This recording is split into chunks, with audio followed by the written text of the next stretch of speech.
R&B Money. We up. Tank. J Valentine. We are the authorities on all things R&B. Ladies and gentlemen, my name is Tank. I'm J Valentine. This is the R&B Money Podcast, the authority Tell them what it is, dog. on all things R&B. Yeah. Can I add family to that? R&B Ribs and barbecue. and family. Ribs and barbecue. Yeah. Today, is the start of a beautiful day, Mr. Valentine. Yes, it is. We are in Atlanta. I love it out We here. on the soil. Yeah. We got our feet in the grass. Yes, we do. You understand what I'm saying? Yeah. We are at Enor Studios. Now you know what's special about Enor Studios? What's special about this studio, man? Man, there's a boy. Little boy. Little boy. Little boy. We've been raising this since he's a little boy. Yeah. A songwriter, a producer, a businessman. Yes, sir. You understand what I'm saying? Because when you get the credits and you get the money, you got to do something with it. Yeah. You got to turn it into something larger than life. Yes, sir. The legacy has to be something tangible that you can pass down to your children. I don't want to dwell too much on the intro. I want to get to the nitty-gritty of what the fuck's going on. We are in this man's studio, Yeah. Enor Studios, Yeah. in Atlanta, Alpharetta, Georgia. And he's here in the building. We're going to talk that shit. Give it up for Lil Ronnie in the building. Yeah. Yeah. Yeah. Yeah. Welcome to Atlanta, baby. Yeah. Welcome to Atlanta. Yeah. Bro, thank you for having us, brother. Man, thank you guys for coming. This is amazing, dog. I couldn't wait for this. Yeah. I couldn't wait for this. How long we been tapped in? Like a 6 Let's- seconds ago. We go back, man. It's We go back. it's a long time, man. This We, is- we go back to your first Benz. yeah. Yeah. The one I got kicked out. We for. go back to your first Benz. The you first were one. reprimanded for having that I Benz. did. We'll get to that. You were reprimanded. We'll get to that. You shouldn't have this. Wait. Wait a minute. My son works. Where is he now? Yeah. Wow. Listen, bro. You've always been up to something. That's a great way to put it. Always. Always. Always. Yeah. Yeah. And you've always seen that thing through. Yeah. Always. Somebody always say, "Oh, you ain't seen Lil Ronnie such and such? Are you tripping? Yeah. You ain't been to Lil Ronnie such and such? No, I ain't even know you had one of those.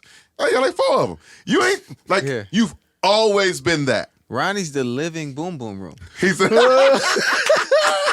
ain't been to Ray's Boom Boom? You heard about Ray's Boom Boom? Oh, man, everybody was up in there last night, man. Yeah. Usher was in Satchmo. there. Satchmo was in there. Quavo was in there. Hey, like, Nigga. they- For real. ever since I've known you. It's one of them things like you have to, like my dad just put in me. If you say you go do something, do it. It don't even matter if you got to take the loss. If it come out your mouth, you need to stick to it and do it. You know what I mean? So I've just always had big dreams, and I just, wanted to make it happen. Let me ask you, wasn't there an event at your house? What was that at your house? That was at your house? Was it not? that was Luda Luda- Day? yeah, Luda It was weekend. Luda Day weekend at Yeah. your house. Yeah, it was crazy. First of all, it's like, why is Ronnie's house so big? Yeah. Nigga, that house is stupid. Man, it was a blessing. I mean, how can I say this?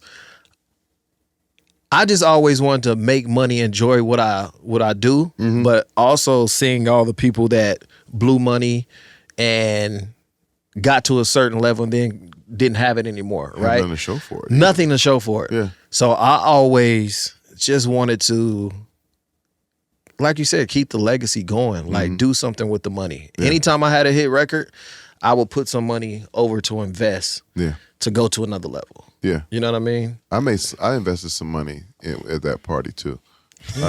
At that party? Yeah, I shot some NBA guys. Thought that You they sure did. were the only shooters in the building. With Kenneth Fareed. Yeah. You gonna name him? Yeah, I have to name him. You'll hear this. And like who else was there? Was it Everybody you was had there. somebody? It was one of the what's my guy? Was it Ballaholic? Or was it Hot Sauce or No, one it of wasn't those Hot Sauce. guys? It was like 3 or 4 guys. Overseas league guys. And one. And they Yeah. and they didn't know that the R&B guy Had a set shot. had a set shot. Oh, y'all want to play 5 from here? From here? No problem. I'll see anybody with my set shot. With And my I want, set and I shot. want good money at your house, man. That's I remember that day fondly. That was the goal of that house, was just to have great memories and a lot of fun. Yeah. I remember I walked through the house. I was like, That house is insane, bro. The house is insane. "You live here? Yeah. That's the echo in the motherfucker. Indoor pool, outdoor pool, indoor basketball." No, Man. you saying that, right? The funniest thing is when that episode happened with Ray J, he had just left my house No way. on everything. Oh, that's like crazy. he literally was at my house for a couple weeks, and it was like white Rolls Royce, black Rolls Royce. That's when I had a white one and a black one. That's when I had a white one Yeah. and a black one. Yeah. Yeah. And it was Talk And your we're not talk. talking about a woman. And we're not talking about a woman. We talking about a Rolls Royce. talking about a Rolls Royce. Yeah. He had them both of them, and then he went with Mayweather and had that whole. I was like, okay, Ray, get Ray to was it, popping baby. that Ray was shit. popping it, Ray baby. was popping that I love shit. Ray. Listen, I don't care where you go in the world. If there are 3 people in the room having a conversation, they all have had a moment with Ray J. Yeah. I It's love just- Ray. It's just, Yeah. I love Ray. He's I love well, Ray. Now it's funny, they have a new thing called threads. Ray J is a thread. Ray Ray J J is the thread. The thread. Ray J is a thread. The thread. Everybody can be attached to something Ray J. Absolutely. You can't be in this game if you're not. You don't know Ray J? Oh, you ain't in Yeah, it. you ain't. Oh, yeah. You ain't really. You ain't really. You gotta know Ray J. All right, Lil Ronnie. So let's get into the music. All right. Let's get into the music, bro. Like, let's go back. Kansas City. You know what I'm saying? Ribs and barbecue. Ribs and barbecue. Gates barbecue. Gates Hey, barbecue. man, Huh? preach. Come on, Which I let's- think, you which know, I you think know is something. okay. I think Gates barbecue. Don't do Nah, that. Gates Don't do barbecue. that. It's cool. No, it's everything. I ain't It's even from cool. there. but Everything. Everything. Like everything. What? Are you saying it's another barbecue place in Kansas City? Or are you trying to go like I'm Memphis just- I'm- barbecue or I'm- something is better or something I'm like just that? saying, like, listen, I'm from Milwaukee, man. And there was this little Never heard This anything little- Milwaukee barbecue. place. Milwaukee barbecue. Disrespectful. Disrespectful. So you got Milwaukee Bucks and you got Milwaukee barbecue. Okay. Beer, y'all got Burr. We got Burr. You got the Burr. We got Burr. And they used to sell these rib tips that was second to none. And then, well, we had those. And then my great grandfather, Paul Lewis, used to get on that grill. Okay. Uncle Norman used to get on that grill. I would roll with you with that. I believe that. And they got, so by the time, I go to the famous places that, say they have this said That barbecue. they speak of. Yeah. That they speak of this barbecue. I'm like, I've had some homegrown. Yeah, home is different though. Barbecue. It's way Homegrown is different. different from anything that's an actual like establishment. Okay. Because I'm what just- you Your grow cousin, up your on. uncle, Yeah. my brother Ron, little black ass get I, on that I know barbecue. he get on that nigga, grill go and get to crazy. working. But and I will say this: I've been a lot of places, and people that know me know. Y'all both know I love to eat. I love Gates is fire, man. Gates is fire. I like Gates. Gates is fire, man. I can't front on Gates. Maybe they had just pumped it up so crazy for me that when I finally got it, I was like, come on, y'all. No, it's that thing. It's that No, thing. well, I'm gonna let you hold on to that then. Yeah, yeah. Let's go there. Let's go there. You then. want some sauce? Because I got some sauce. You can go home with it and everything, I got and put it on your I got Memphis heartburn barbecue. now. I got heartburn right now. I'm older. Yeah. Let's get to Kansas City, What? man. When was the moment? When did you figure out that, that you could do this and possibly do it at a high level? It was real early for me. I went to performing arts school. So I went to performing arts middle school. Then I went to Purcell High School. I actually went to performing arts schools my whole, Really? grade school, middle school, and high school. What was kind of like your major, I guess, in a sense? Music. Just music. Yeah. So Musicianship. how it You works on is brass though, right? alto sax, Yeah. Oh, okay. all state, Huh. middle school, high school, First all year. state. And we're not talking about let's go. insurance. This really band camp right This here. really Band bad. camp, Yeah. baby. Okay. And you know, Kansas City is known for jazz. Of course. You know, Yeah. so we had one of the top bands in the nation. Can you be cosign playing the sax? I will let Cosign have it. A sax off. But A sax I let him live. Hey, I let him live. He said he letting you live, Hey, Enrique. Coach, he said he letting you live. I let Coast live. I Oh. don't even bring my sax out. I be like Coast out there, doing national anthems. Bro, he be killing it. Oh, He don't want this. he don't want this. He don't want this. We'll get Kenny to that. G off. We'll get to that. Yeah. Okay, performing arts school. Give me. So we actually had. First of all, I'm a church nigga. Daddy I like preacher. the way you said that because I'm a church nigga too. Yeah. Before school, we are just All you my in friends. church. we just some badass church Church kids. niggas. That's All just my what that friends are means. You know what I'm saying? We're just church niggas. Yeah. So growing up, you got to play whatever to make it through Sunday service. You know what I mean? My dad's an incredible pianist, organist. Father's a preacher. Uncles are bishops. Grandmother, church, state, mother, of course. official. Yep. It's all official. You know what I'm saying? Kojic. This Yep. is a church of God in Christ. So had to play. What was great is my family's a pretty big family in Kansas City, well known. So my teachers knew my family and they wouldn't let me play the instruments I played at church. So it was like, no, you can't play You the gotta learn drum. something different You here. got you Do something different. you got to do something different. So that was instilled in me, and I started playing all the woodwinds. And then middle school, we had a program called Applied Technology, Music Theory. We were basically making beats on Catewalk in middle school. So in a performing arts school, everybody got a group, everybody's a rapper, everybody's a singer. Man, somebody's like, yo, we heard you making beats. Can we get some stuff? Man, I sold my first beat for $50. When? In middle school. Yeah. I said, oh, this is popping. I made this in 5 minutes. You gonna give me whole 50?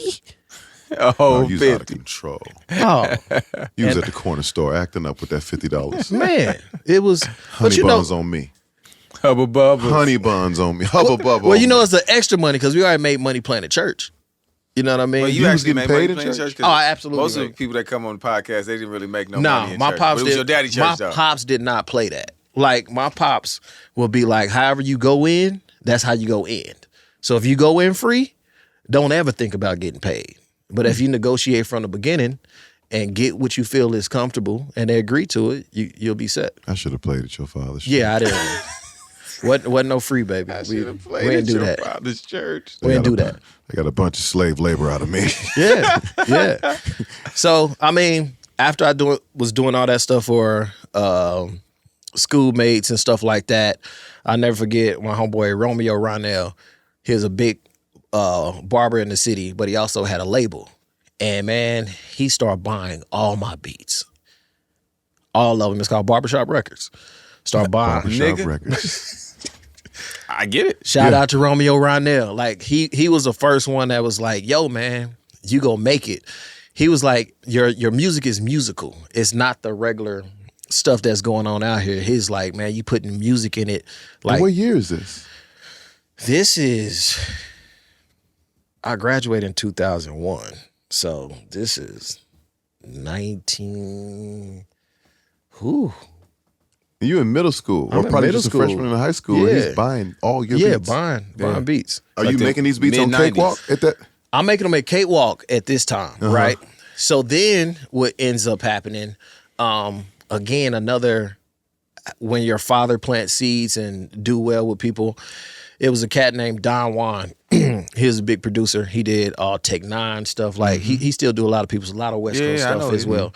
So Don Juan, my daddy put him on as a drummer when he was young, and he used to travel with my father. So we was like intertwined family and everything. So he was one of my favorite people, like who I used to try to be like playing drums and stuff. So middle school, I asked one of his cousins, like, yo, where's DeJuan? And he's like, yo, bro, that's Don Juan. Like, he's working with QD3, Quincy Jones, Tech Nine as his artist. Yeah. I'm like, nigga, what? He making beats? So he gives me his number. I call him. I'm like, DeJuan, this Lil Ronnie. He was like, Big Ronnie's son? Like Lil Ronnie? I was like, yeah. I was like, man, I'm making beats. And then he just like got silent. And I was like, what's wrong? He was like, nigga, I didn't put it 2 and 2 together. I've been hearing your name around the city and I just didn't put it together. Oh, shit. He was like, tell your daddy bring you out to my house right now. Right now. Right now.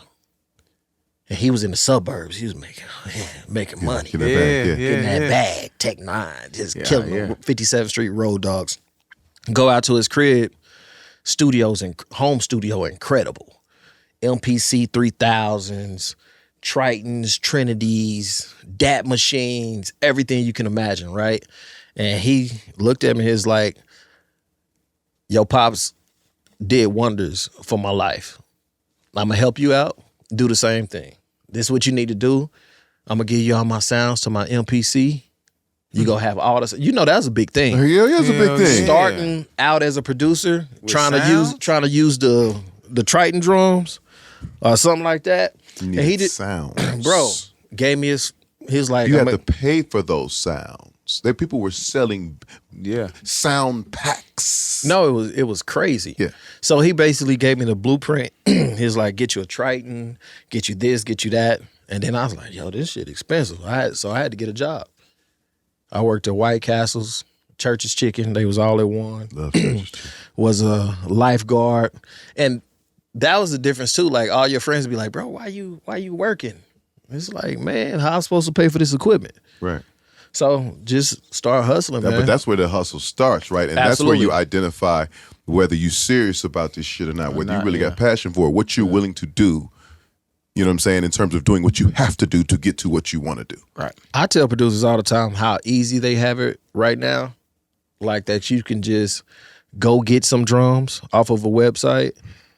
Come on, man. Like you don't It's have so to accessible. you don't have to hook no MIDI timepiece up to your MPC and start it with your Triton and try to figure out. It's insane. I bought a music store was going out of business and was selling like all of their CDs for like, I don't know, like 50 cents or something like that. I bought like 4 moving boxes of CDs from them. And I would just have sampling days. Mm-hmm. And all day, I would just sample from those CDs. Trying to find an open spot for that snare. Either or the something. snare Yeah. or just a sound or just an 8-bar thing that nobody had ever heard before. Yeah. Like just sample. Hitting that pad and then Yeah, not trying to get that. Not- yeah. not with a mouse Nah. and dragging it and dropping it in, and it just automatically Syncs up. formats to You the got a full beat. tempo. Yeah. What? Yeah, We that came shit from a didn't different exist. day. That shit It's did not crazy. exist. Super crazy. Like it wasn't. You couldn't just put it in another key Yeah. just because you felt like it. Yeah. You know what I was talking about to one of my interns? I was like, bro, y'all got YouTube. Y'all can look something up and someone else to. will tell you how to. We had to open up the manual and read all the words we didn't even know what they meant. Or know somebody. I know somebody. and go to their house. Yeah. And Yeah. sit with them for a week. Yeah. But the older guy, they'll be irritated if you trying to call them. Like, he'd be like, hey, bro, read the book first. Read the man." book. Like, that's on like the first 2 pages. I'm telling Like, my daughter the other day, because we're just talking about like just things that she wants to do like on social media. And I said, you are so blessed to live in an age. I said, first of all, I'm happy that you're asking these questions. You know what I'm saying? And you want the information.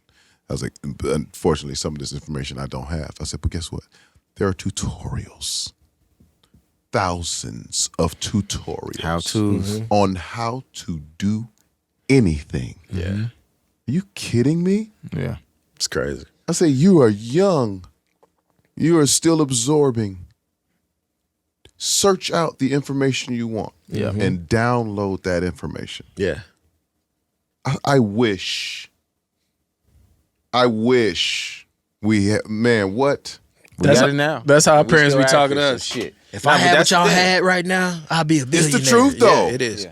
It is. If I could take this information back then, the 24-year-old me, Yeah. It's crazy.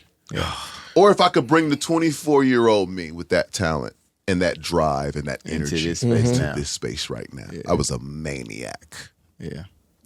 Yeah, it's super crazy. So after Don Juan gave me the game, then it's just like I think why me and Jay became like brothers because like Kansas City and the Bay are like intertwined musically. Oh yeah. For sure. It's crazy. Like Yeah, that Kansas connection City is a is- West Coast mob Yeah. beat type. Yeah. You know Yeah. what I mean? So what ended up happening, like Yuck Mouth would be over my house, Mac Dre. Oh, really? Oh, bro, I had like Pops had to come to me one day. Is like, niggas, you selling drugs? Like, who is these niggas coming in with all the gold teeth and Because your beats, you was... slanging beats? Okay, hold on. You get your jobs, right? You get your money together. Right. Okay, what equipment did you buy? MPC 3000 was my second purchase. First purchase was the Triton. Yeah. Did you try to learn the sequence on the Triton? Had to. Had to. My setup was sequence in the Triton and basically have it control the MPC. Trigger it, yeah. Trigger it. Yeah. So when I push start on my Triton, it'll trigger up my The drums. drums on. Yeah. So you just have to have a little 4 to 8 bar loop on the drums. I like your setup. I like it. I like your setup. Yeah. Yeah. You know, then you elevate, get a little bit more money, get that Proteus 2000 and the MoFat. MoFat, yeah. But you just got the regular stock yet. You can't afford them. The cars, chips. extra cars to put in. You know what used to kill me? As you start talking about those modules. When I first met Timberland, I understood why he was, well, I mean, of course, his brain works different, but I also understood the other advantage he had over all of us. He got everything first. Unlimited. I didn't know this was a Right. thing Right. until I would buy a rack that came out maybe 2 years later that Timberland had already used the sounds. All the of good song. sounds? Oh, you'd used all the good sounds already. He'd already used the good sounds. I'm like, man, I wasted my money. it's like 2 sounds in here that are new. But you got the racks going. Got the racks going. And so when he gave you the game, you were already selling $50 beats. When do you get to that next level where these guys are coming over? Because the guys you're naming are guys. Yeah. They the $500 level. Oh, They- $500 beats. They Okay. give you that 500. Okay. How did you get there though? How did they know? How did they hear about you? Just basically through the connections. Building out in the city Yeah, first. been in the city. Because, you know, you got a small city. So all the rappers start. And all the rappers from the Bay, they go to Kansas City to perform. It's a huge market Yeah. for Bay Area artists. Okay. So if you got a record that's breaking in the Bay, it's breaking in Kansas City. Oh shit, okay. It's just a sister city. In Kansas City and Detroit, if you're from the Bay.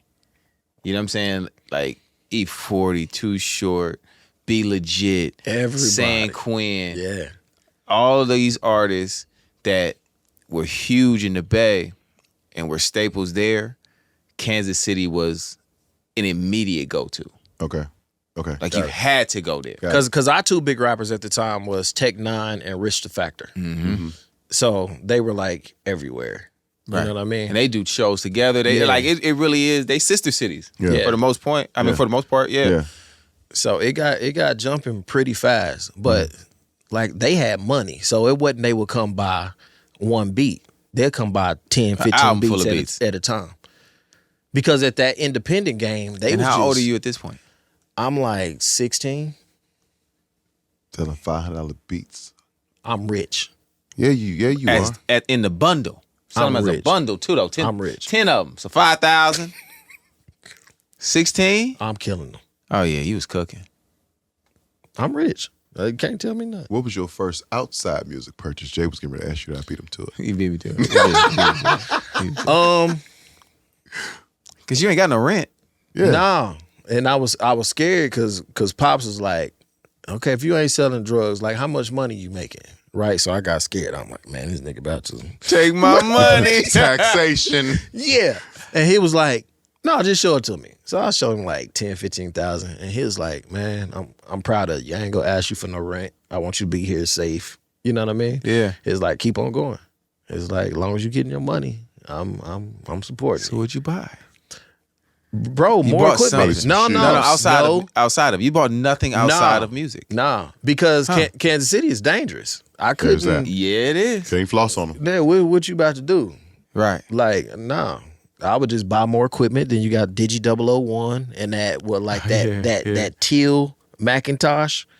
That's when it was Apple With the fat back? with the fat back. You know what I'm saying? Yeah. With that Digi Did you 001 get the- little. Did you get the inbox too? You got the inbox Pro Tools? Inbox wasn't. It was. It wasn't Digi- even there yet. It was Digi 001. It was Digi Yeah, 001. That's what it Yeah. was. That was like the first 2-channel. You know, you Yeah, had your interface, mic. yeah. You got a interface. mic to it and everything. Yeah. Yeah. Yes. Then I started the studio business. It was $50 an hour Where was the at the studio? house. Man. So you was engineering the whole thing. Man, Mac Dre, all of them in there. I'm engineering. And Price Pop's just letting you do your thing. It was a musical house, so it was always loud music. Yeah, so but rap music different. it's different. And the element is different. But when Pop see you making money, The money that's coming in. hey man, Like, get to it. Get to it. I'd rather you be here in Yeah. my house, Yeah. and I'm making sure everybody good. You know what I mean? Than you be going to their studio. Have them come to the house. Crazy. Yeah. And where are y'all living in Kansas City? Y'all in the In suburbs the or hood. y'all in the hood? Wasn't no suburbs for me. We didn't get out of suburbs till I started making some money. We was in the hood. Straight up. Them niggas was pulling up to the hood. Niggas was pulling up. Need that heat. They need that heat. They need that heat. That's crazy. Need that heat. Nigga, that's crazy. Yeah. So you're doing all this middle of Kansas City in the hood, 16, 17? 16, 17. Yeah. Are you already focused on getting out of KC and kind of going to the big leagues, on to some LA, Miami, New York, Atlanta play yet? Or are you still just like, you know what, I'm getting money in KC?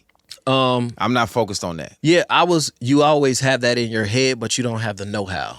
Okay. And you don't have the connections just yet. Okay. So it's like if I keep on building up, niggas go hear about me. Yeah. You know what I mean? So I kept on building. And then when you build yourself up in your city, you start getting favor from people. You know what I mean? The security guards. Yeah.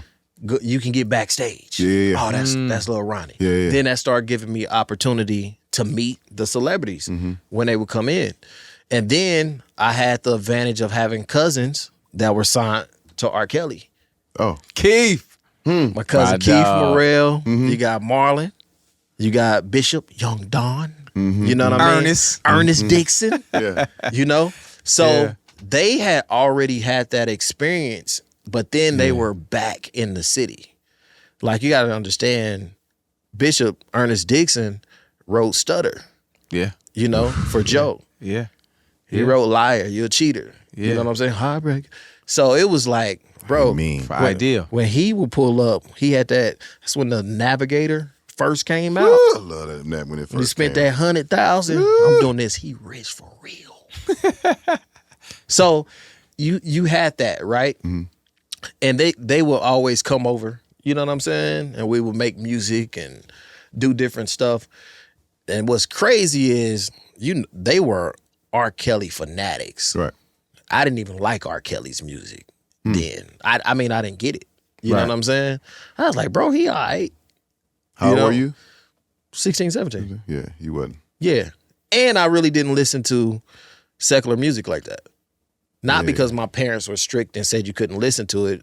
Like, I had to rehearse. So I would just be listening to gospel music or playing jazz or playing Yeah. classical. So we're in the same place. Yeah.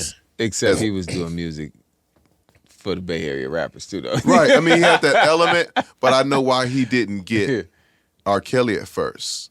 Because he was still a purist as a musician.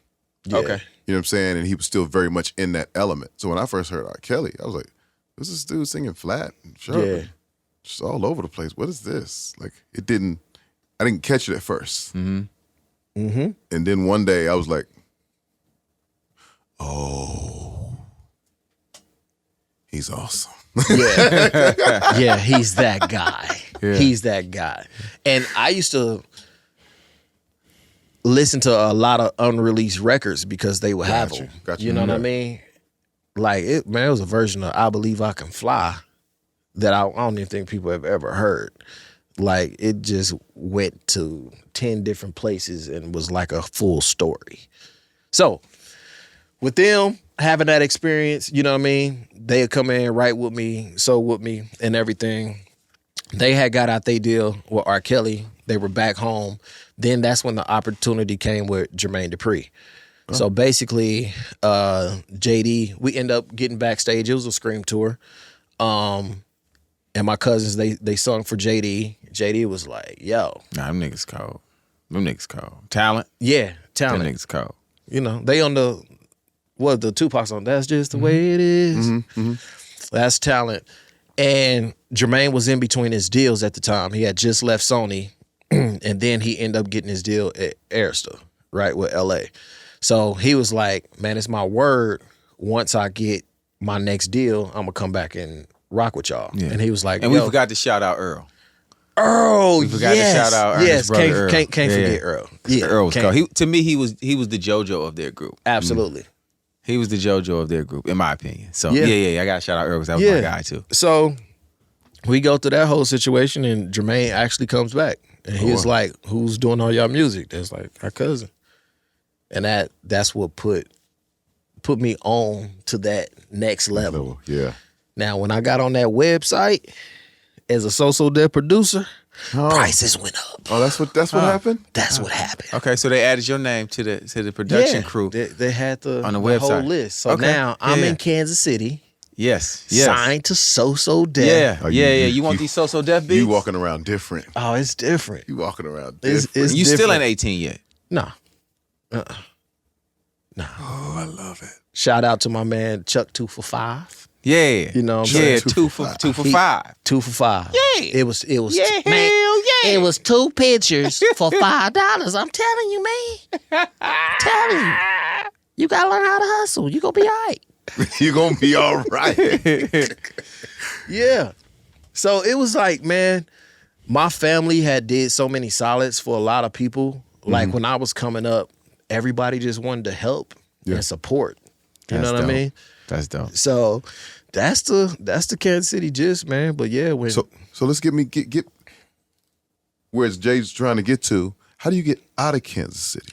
the out of Kansas What is City, that? What is that move? Is there a record or some success that prompts you to make that move, or is it just like I'm feeling like I need to be in a space where bigger things are happening? no, that move came naturally. Okay. Once we got the deal with JD, it was like, oh, we got to figure out, Atlanta.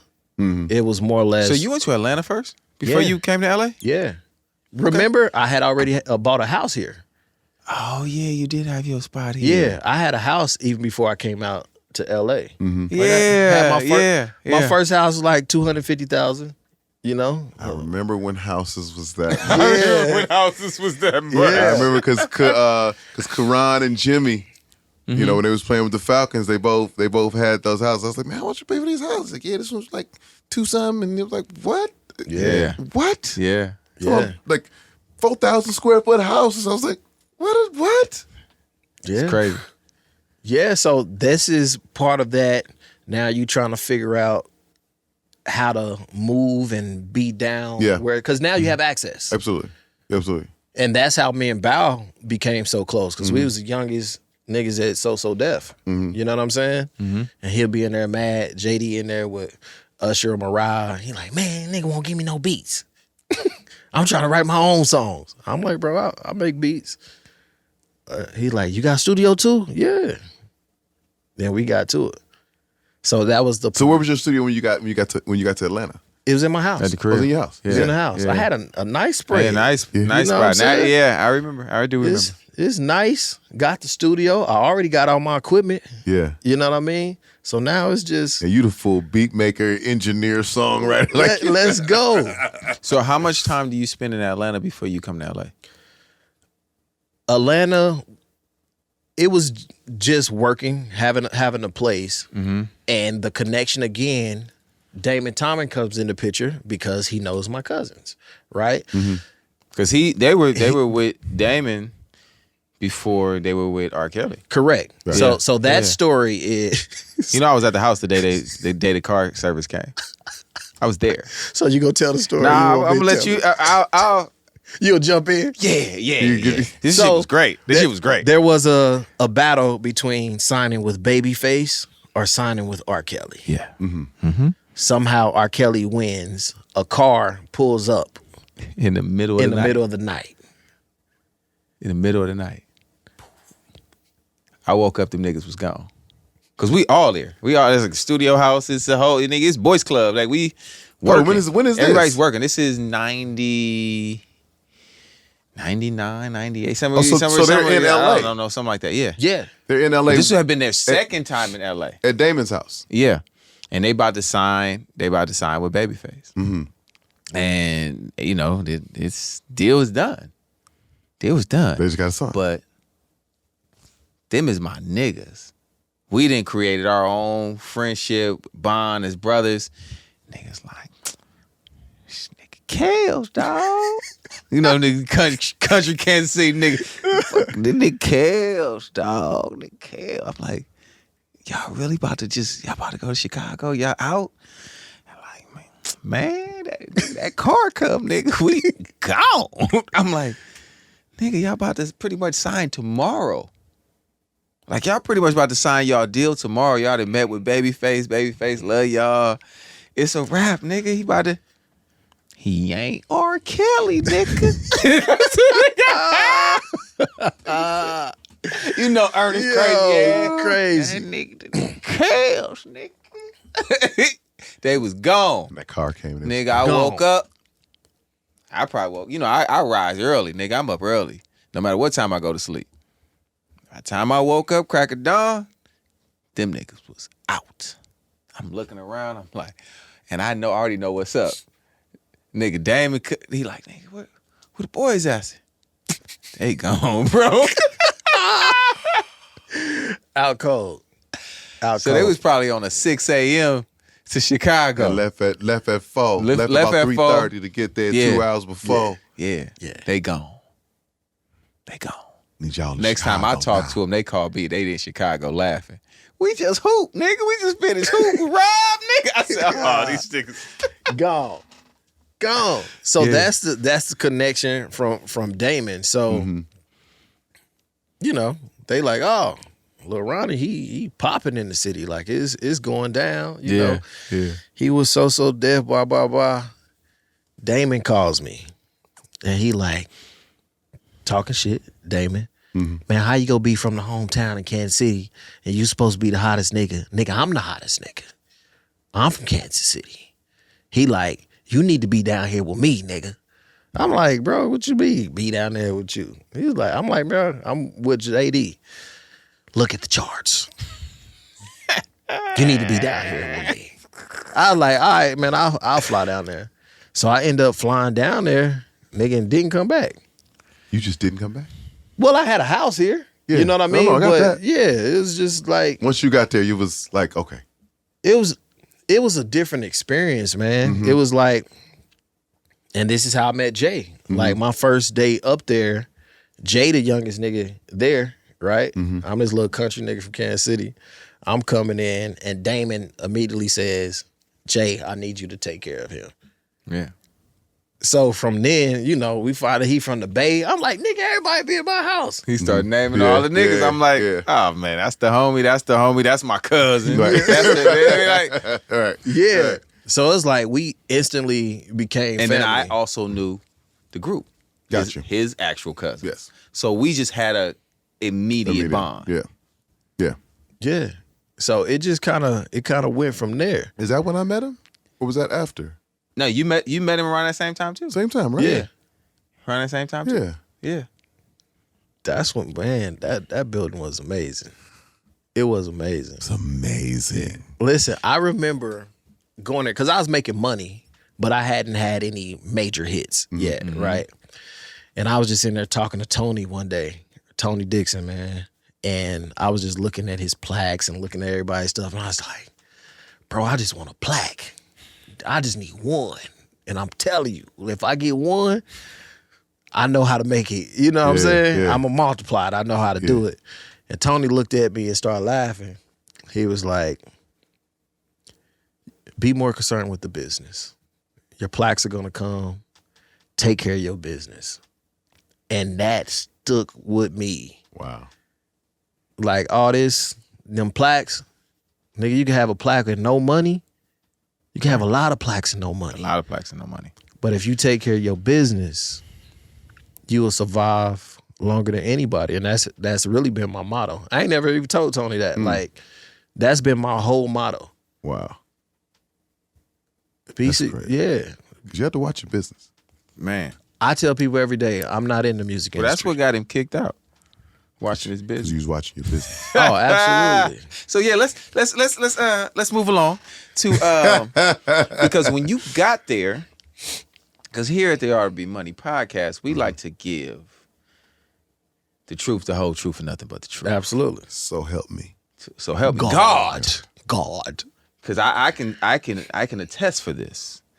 You showed up with Sorry 2004. Yeah. Fully done. Yeah. I remember this because I was like, that record is crazy.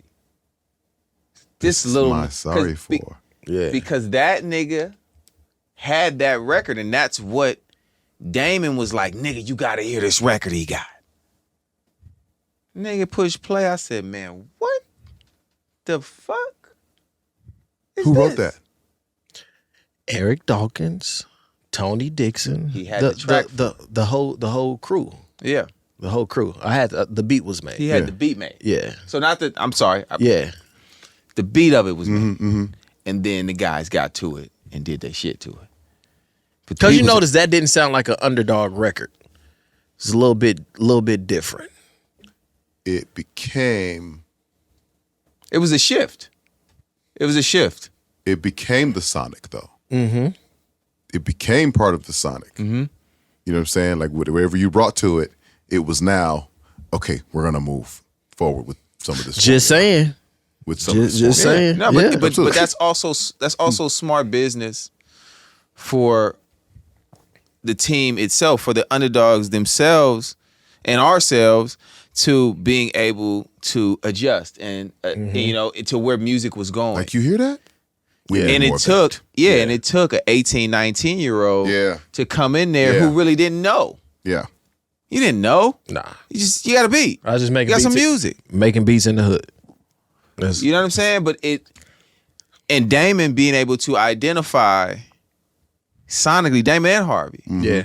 Damon identifying you, Harvey identifying the sonic of it. Yeah. And like you said, that turned into a shift Yep. into how the building sounded Yep. after that. Absolutely. Because it definitely was a shift.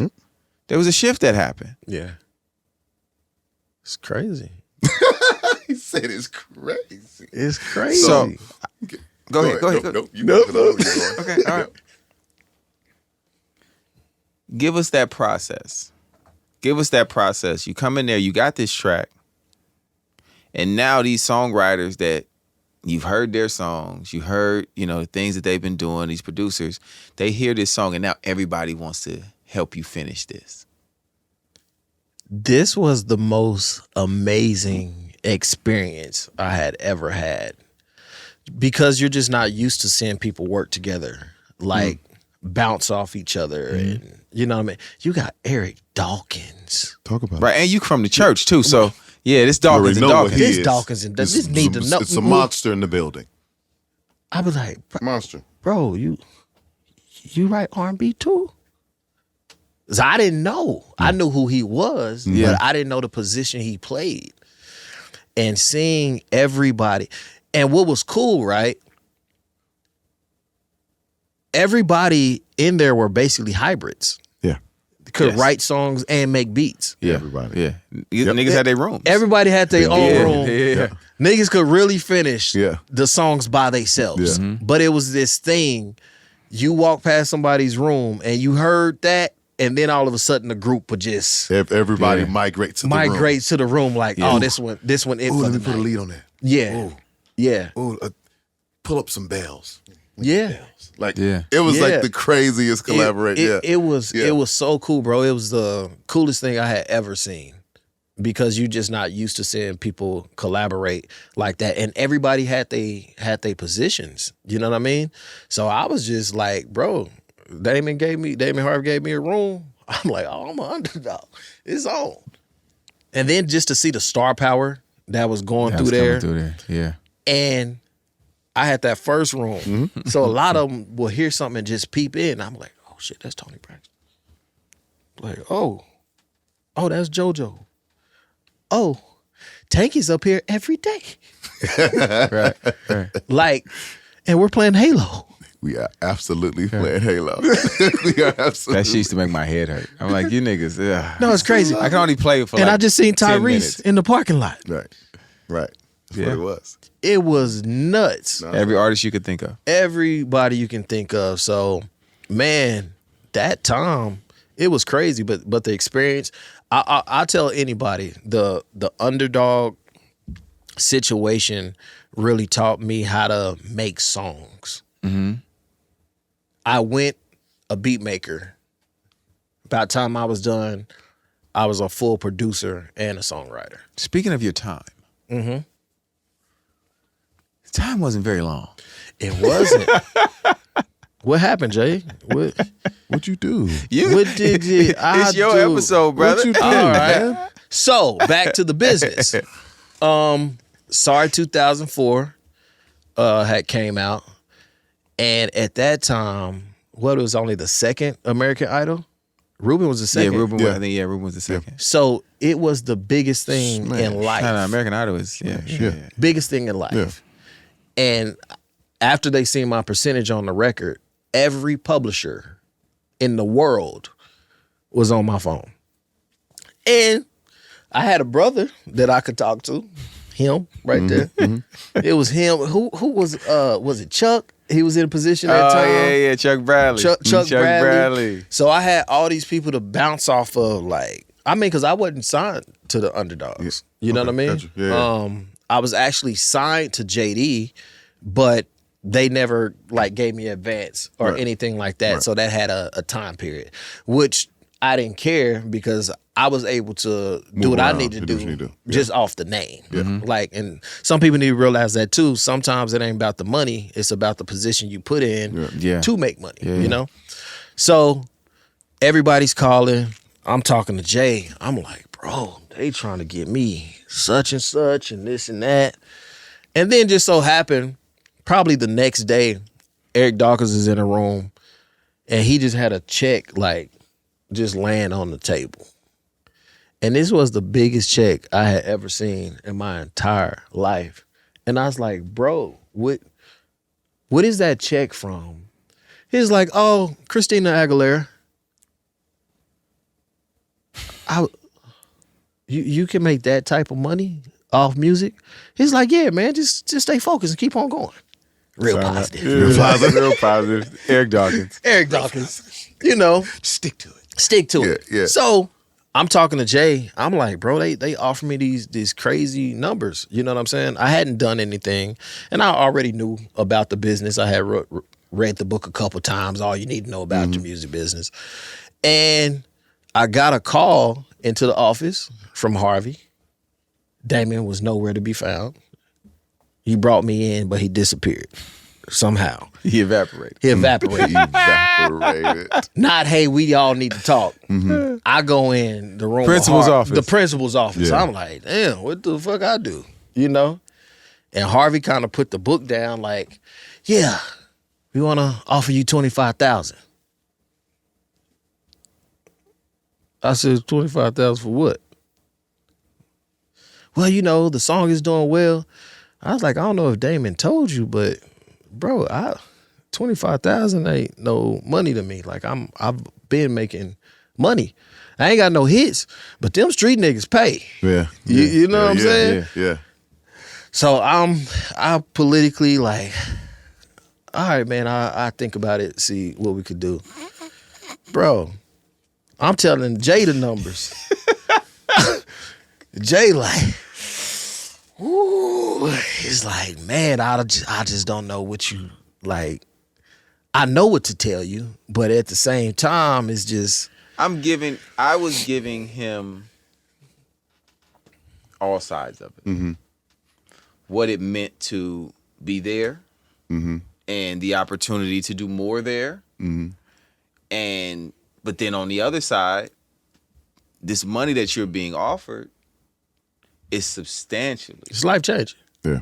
a lot more Yeah. than that 25,000. You know what I'm saying? I think the allure of being an underdog and being a part of it, I think was being, in my opinion, was kind of being used against him. More so than I don't think that number of 25,000 was enough. And that's why I was telling, I was just like, maybe if they just offered you, they met you somewhere. Right. Yeah. Somewhere in the middle of what you're being offered. Then, the trade-off kind of makes sense, but 25,000, that's I don't think that makes sense. And I knew he didn't think that either. Right. And I was just like, because he just asking me, like he said, as a big brother, like, bro, like, okay, you've been through this, you've been through, having these opportunities and different stuff, and I'm giving him, all sides of what that could mean and what this money could do. Right. Right. You know what I mean? And from my understanding, he got in the car with my brother Ron. What you do. And they Went over to that office and took one of them other deals. and made the best decision of my entire life. Was it with Livia? It was with Livio Harris. Livio. And guess where he's from? Kansas City. City. Yeah. Right? Yeah. And it ended up being the best deal of my life because it was a one-off. Ooh. So I had no other commitments, no other publishing commitments, no Was that Notting? Notting Hill, right? Notting Hill Music. They had that little office. They were doing different kind of deals from the start. Because the money was coming from overseas. It was pound. The pound double was hours. heavier. Way heavy. The pound was heavier. They didn't mind giving that. Because it wasn't really Oh, that you to want them. 200? Okay, that's Okay, really good. 125 for us. You know what I mean? It's Give you light. 250. And it's a Let's cash. make it 250. And it's a Make it cash 250. deal. So, Yeah. which when you make this back, we're done. Yeah. Yeah. But, and like I said, the advantage was everybody wanted the American Idol Right. song. Like if it was, I don't think it would have worked out if it was, because it's the anticipation of, oh my God, That this album is is coming. this is the It's- new yeah. wave. Yeah. Like That's he won. That record was a smash. You know bro. it's Like, going somewhere, though. Yeah. Because Sorry, everything they're gonna put in. 2004 leading into 2004 was just it just all made sense. Yep. Yeah. And I remember I had went home and it was around Christmas because it wasn't 2004 yet. And nigga, I was driving my car and that came on High 103. Nigga almost crashed.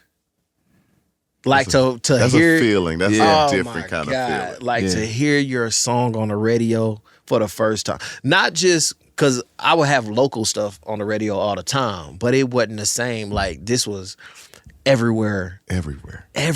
Yeah. You know what I'm saying? And they gave me a shout out too. It was like, man. It was that moment. You in the city. You in the city, In baby. the city. Yeah. So what was the infamous fallout? The infamous fallout was Because you also, from my understanding, didn't say shit once you did it. Once you I signed absolutely your did not. publishing deal I sure didn't. Came in business as usual. with a Benz. Would have been working on some new beats today. in my Nobody's gonna know. little front room. Nobody sees that brand new 550 downstairs. Got a bag in the bag. Only me and Jay. Only me and Jay. Me and Jay know that I'm rich today.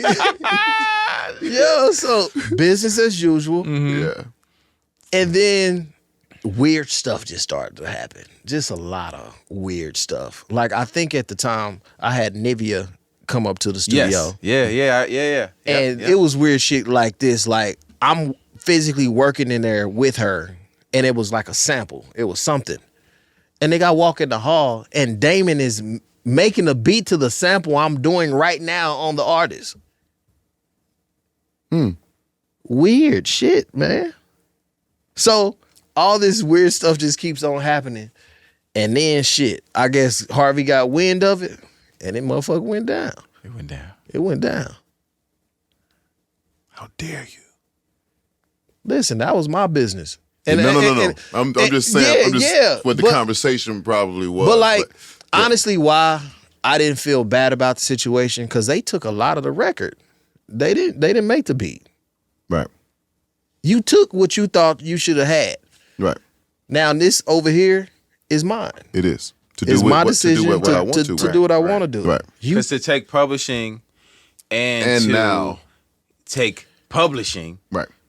To take a percentage of the writers in the publishing, but then also to want to do a publishing deal for it as well. But not only that, That's they a didn't lot. give me a dime up front.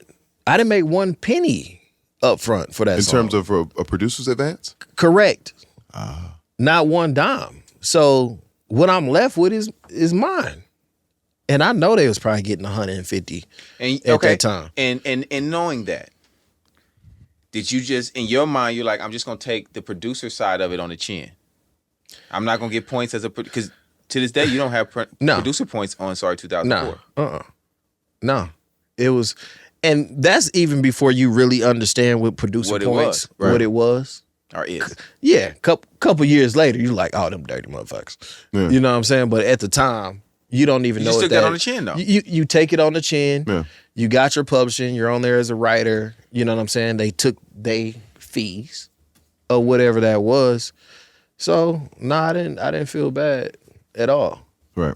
Because like I said, they were at least getting 150,000 a record at that time. And I'm young, bro. I just want to be able to buy me some Jordans and T-shirts. You know, we used to have them pro clubs. Bro, I missed Stay them with Pro T-shirts. Clubs. You know where to get them? Stay with the gown. Do they still got pro clubs? You still want to wear a 2X tall? You want a gown too?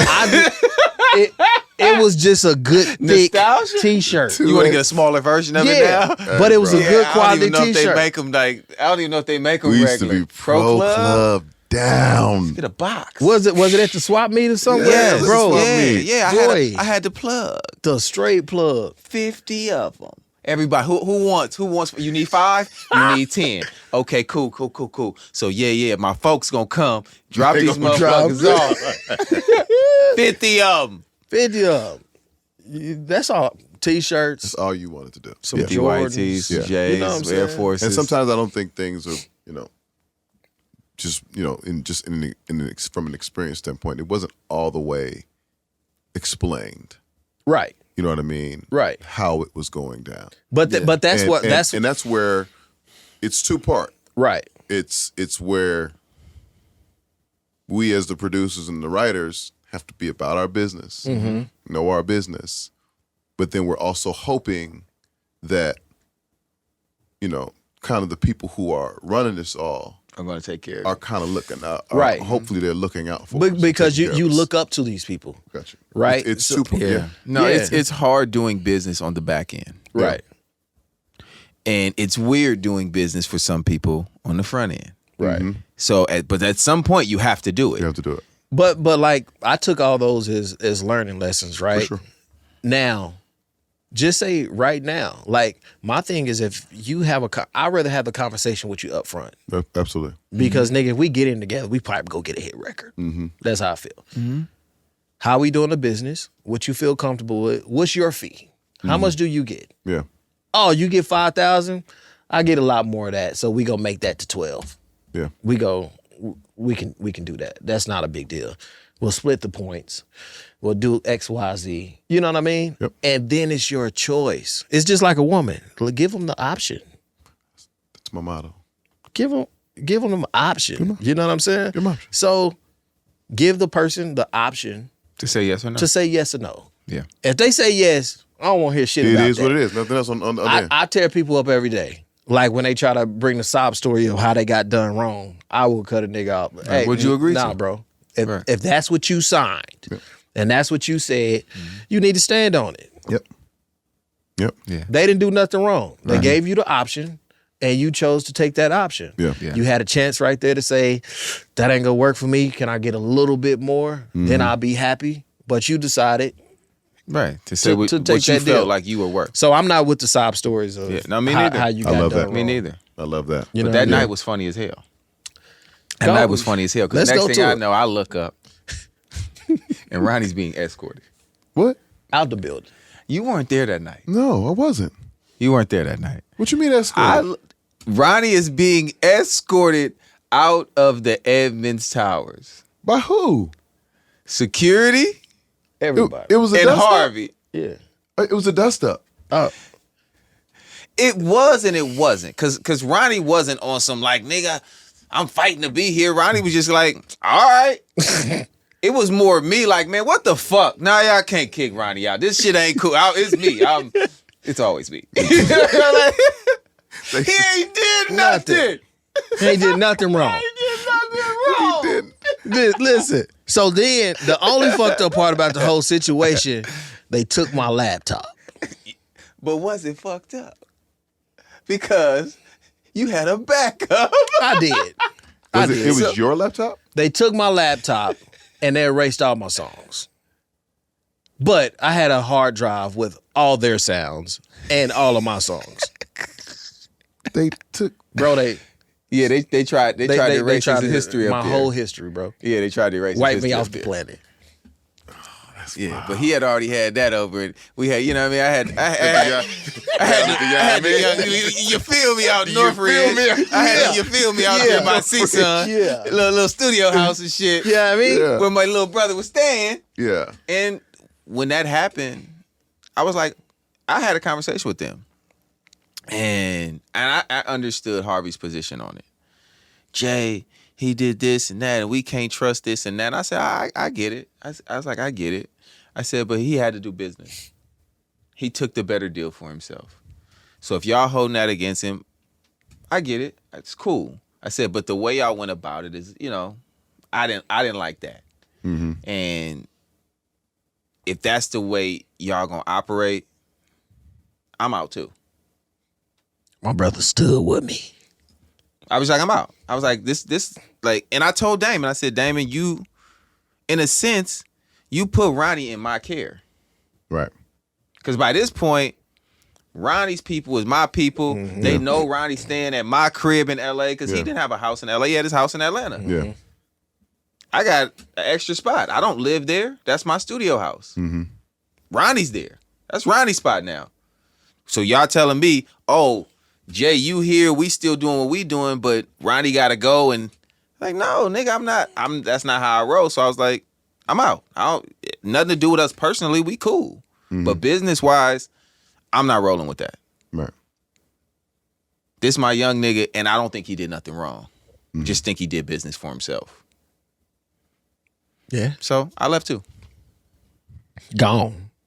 Then we started the City Boys. Kansas City and San Francisco. And the Bay Baby.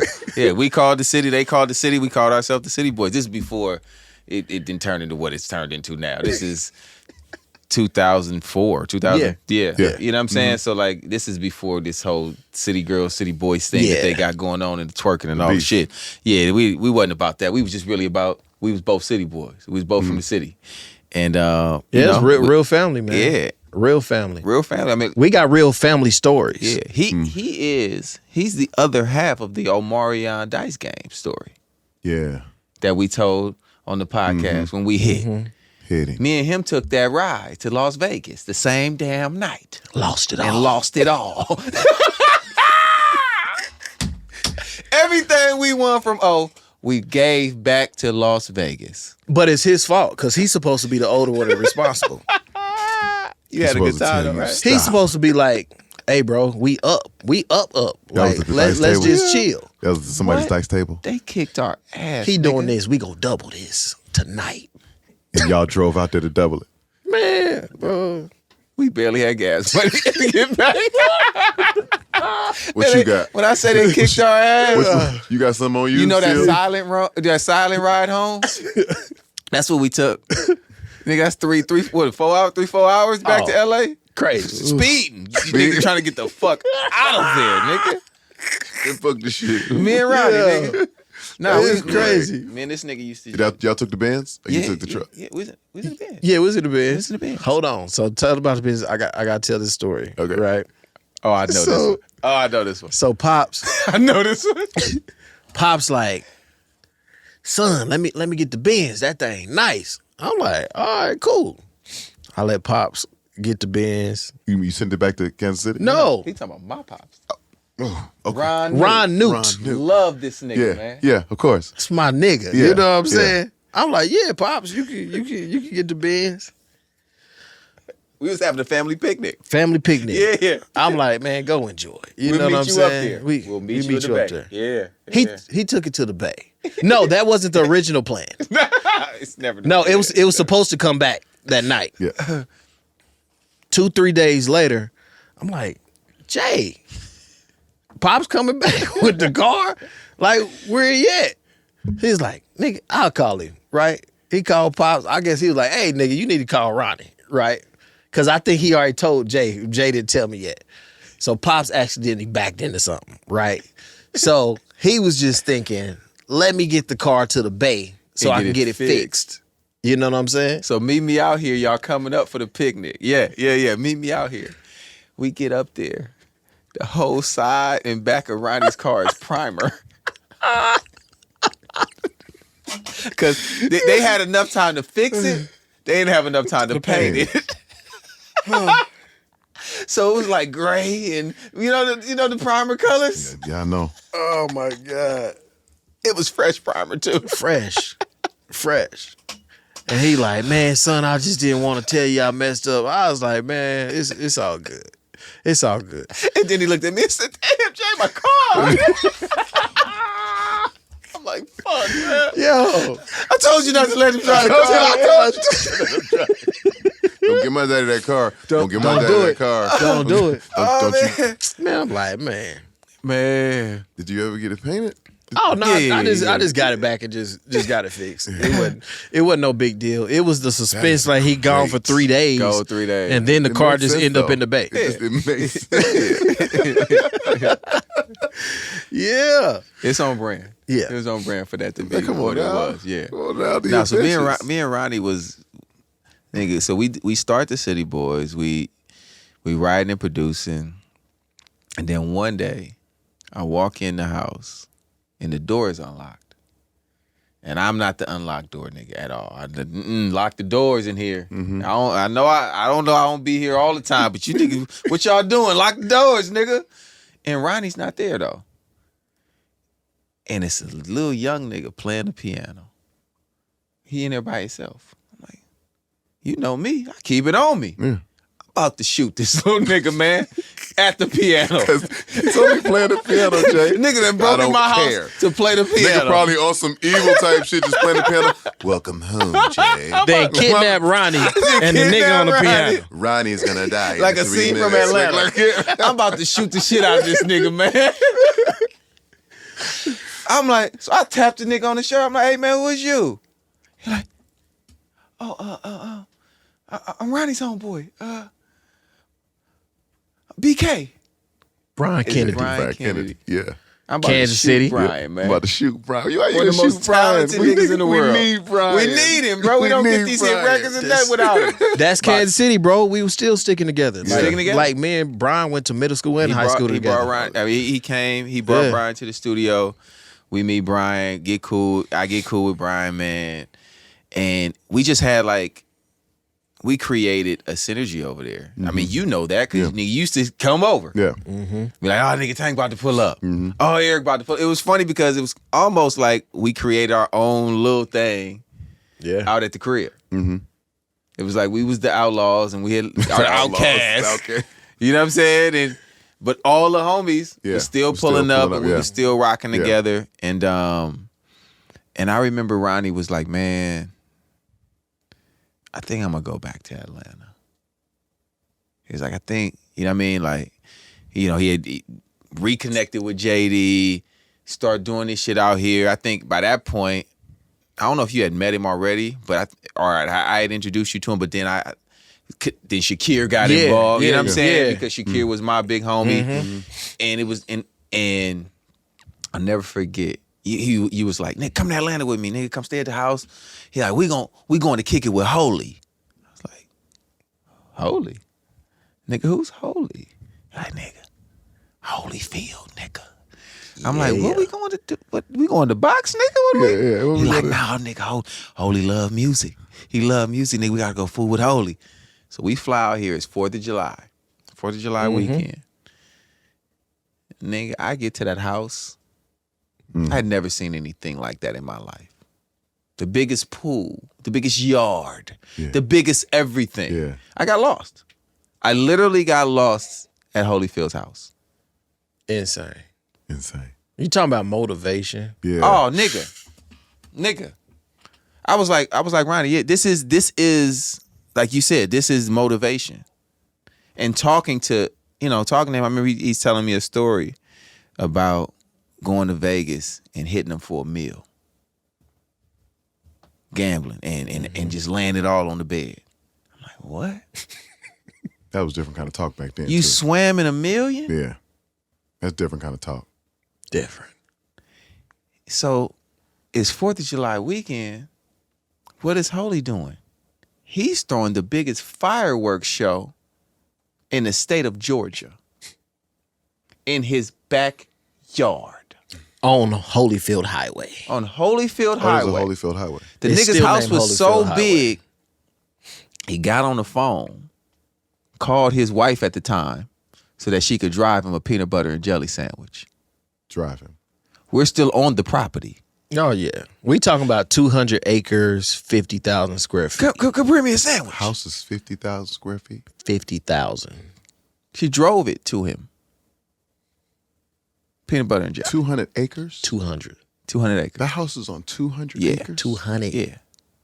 It was a couple houses on there too though. Yeah. Like he had his family's house. He had the whole, different, had the whole boxing. But the main house was 50,000 square feet. The other houses might have been 5,000 square feet. Then he had the boxing ring that he can train in. It was A the whole, craziest a shit I whole ever seen in my Gold's life. Gym in the Yeah, garage. it's the craziest shit I ever seen in my Bowling life. alley. It's nuts. 50? 50. Fireworks show, bro. Levels. Full stage. So what were you performance. doing for Holyfield? So to be honest, the 100% truth, I end up dating his daughter, right? So me and the vet was dating, and then Holy, like, he really loved my talent. So he had a label at the time. So I started making music for the label. Mm-hmm. At the same time, I was still signed with JD, still doing all that type of stuff. Mm-hmm. And I just felt like I could help him because I seen, you know how it is with athletes, man. They just people, don't- they they don't know. vultures, And like people take they have advantage of all them. the vultures around them. Yeah. People taking advantage of them. You know what I'm Yeah. saying? So I wanted to step in and be like, Nah. no, I do this for real. Mm-hmm. Let me help you. You know what I'm saying? Orchestrated, yeah. So yeah, I just tried to help him with it, whatever I could. You know what I'm saying? To save him from the vultures. He had probably already spent a couple million that they had got him for in the music game. Already. Oh yeah. Even before Easy. super easy. So you get back to Atlanta, you tapped in, Tapped in. and I start hearing about you got studios, you got houses, You got to it. you got restaurants, you got every damn thing. When was the transition of you into like, okay, now I need to get into this big boy ownership game? So after you have so many royalty checks and stuff come in, it comes to that point like, I like how this feels. I like how the money flow comes in. I'm getting paid every quarter and this, that, and the other. So it was a natural progression into real estate because you buy a house, right? And I be laughing because me and Jay still have the same accountant to this day. Like he introduced me to our accountant and we've been locked in. I'm like, how many years you? I'm 23 years in with him. I think you're 18, something like that. Oh, yeah. Yeah. Yeah. So the first conversation with him, because I'm from the hood, he's telling me not to buy this Atlanta property in cash. And I'm like, I don't care what you say. I'm going to have somewhere to live. If it all go bad. If it all go bad, I'm gonna have somewhere. I'm going to have somewhere. Man, my girlfriend could pay the light bill if I got the mortgage. We go figure that out. I was like, Russell, I understand you talking about all this credit, this, that, and the other. They about to get this cash, and I'll figure the rest out. You're going to be done with it. Yeah. And I'm going to be done with it. So that was a natural progression. Anytime, got a $250,000 house, next level, you move into the $750,000 house. Mm-hmm. Then you building a mansion, and then you just basically you have real estate. I never believed selling real estate. Right. Then I did a couple smart things, like I went back to Kansas City, and I bought basically whole blocks of land, like where I grew up at. Yeah, I probably own like the square blocks of everywhere I grew up at. Yeah. Right? Start buying those houses, start understanding the tax sales and just all type of stuff. Like, so it was my thing to, anytime I got a big check, buy some real estate. Just keep on buying property. My daddy was like, they make a lot of stuff, they don't make no more land. Right. So always buy land, buy properties. And it just kept on. Pops had never been to Dubai. Them niggas be making all kind of land. They do. them niggas I say, ain't even thought about there that. used to be ocean here. Put a whole island, sand. They crazy. Them niggas be making, they make land. They get They it do. done. Yeah, but So it don't happen in the U.S. It don't happen over here, though. Right? Yeah. So it was just kind of that natural progression of just always wanting to have income. I always wanted to say, if I stop making beats today, my lifestyle won't change. Yeah. So that's what like really was the driving force. Like, I like nice stuff, but it wasn't about, I didn't have to be the hottest nigga in the world to sustain my life. And that's what. You didn't need to put pressure on that. There's an early Yeah. revelation, which most people from the entertainment or music world don't necessarily get. Right. You know what I mean? The freedom is in that passive income. If you can figure out how to do something outside of music that does that for you, said that your music it's free. It's just what you love to do. Absolutely. Which I think is a better place to make music anyway. And then on top of that, right, it's about making the right decision earlier, right? Okay. When I said the best decision I made in my life was doing that one-off, because it put me in financial positions that I could wait till I got other hit records. When those other hit records came, I had the ability to get what I wanted, right? Right. I never did a publishing deal. I've always had an admin. So the difference in my checks, I could have one hit a year and you have 10, and I make way more money than you make. You know what I mean? So it was never that pressure. I was like, oh, I ain't got to try to be the hot nigga. I just need to be consistent. Give the people that are watching the difference between the co-pub deal and the admit deal. Okay, the best way I'm gonna explain this just to make it simple is a publishing deal is a bad loan, right? Speak on it. A co-pub. A co-pub. The example is, if you're starting a business, Tank, and you go to the bank and you say, I need $100,000 from you, bank. And the bank says, we'll give you this $100,000, but after you pay us back our $100,000, we want to own 50% of your company. What are you gonna say to that deal? Bullshit. But we say yes every day with co-pubs, right? Because they offer you more money. Because they offer you more money. Right.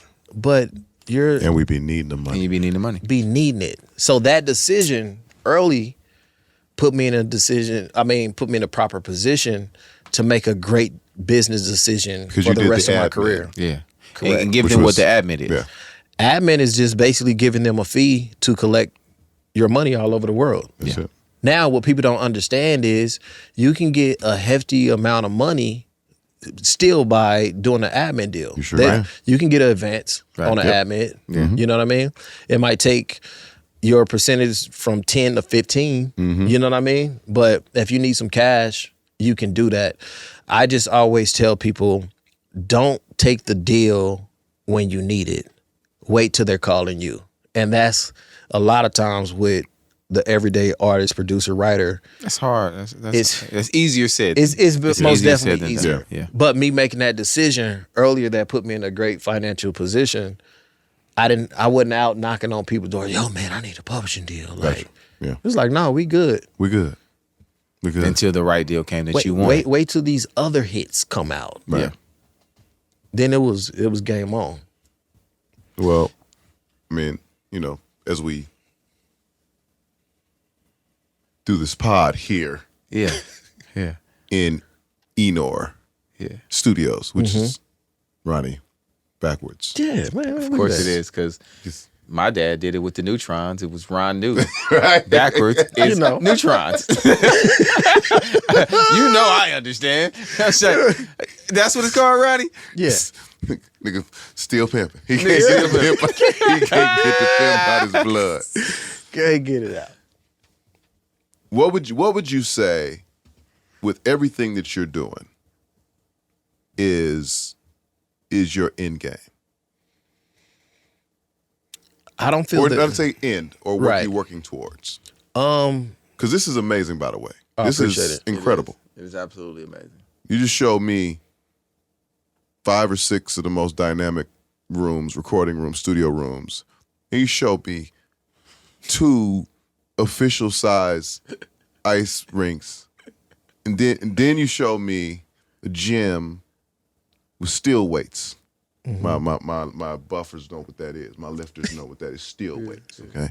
And then you showed me sauna, you know, showers, the whole. Then you show me office rooms, and then there's so many more rooms and spaces. Then you show me some was trampoline, about the trampoline park. trampoline park.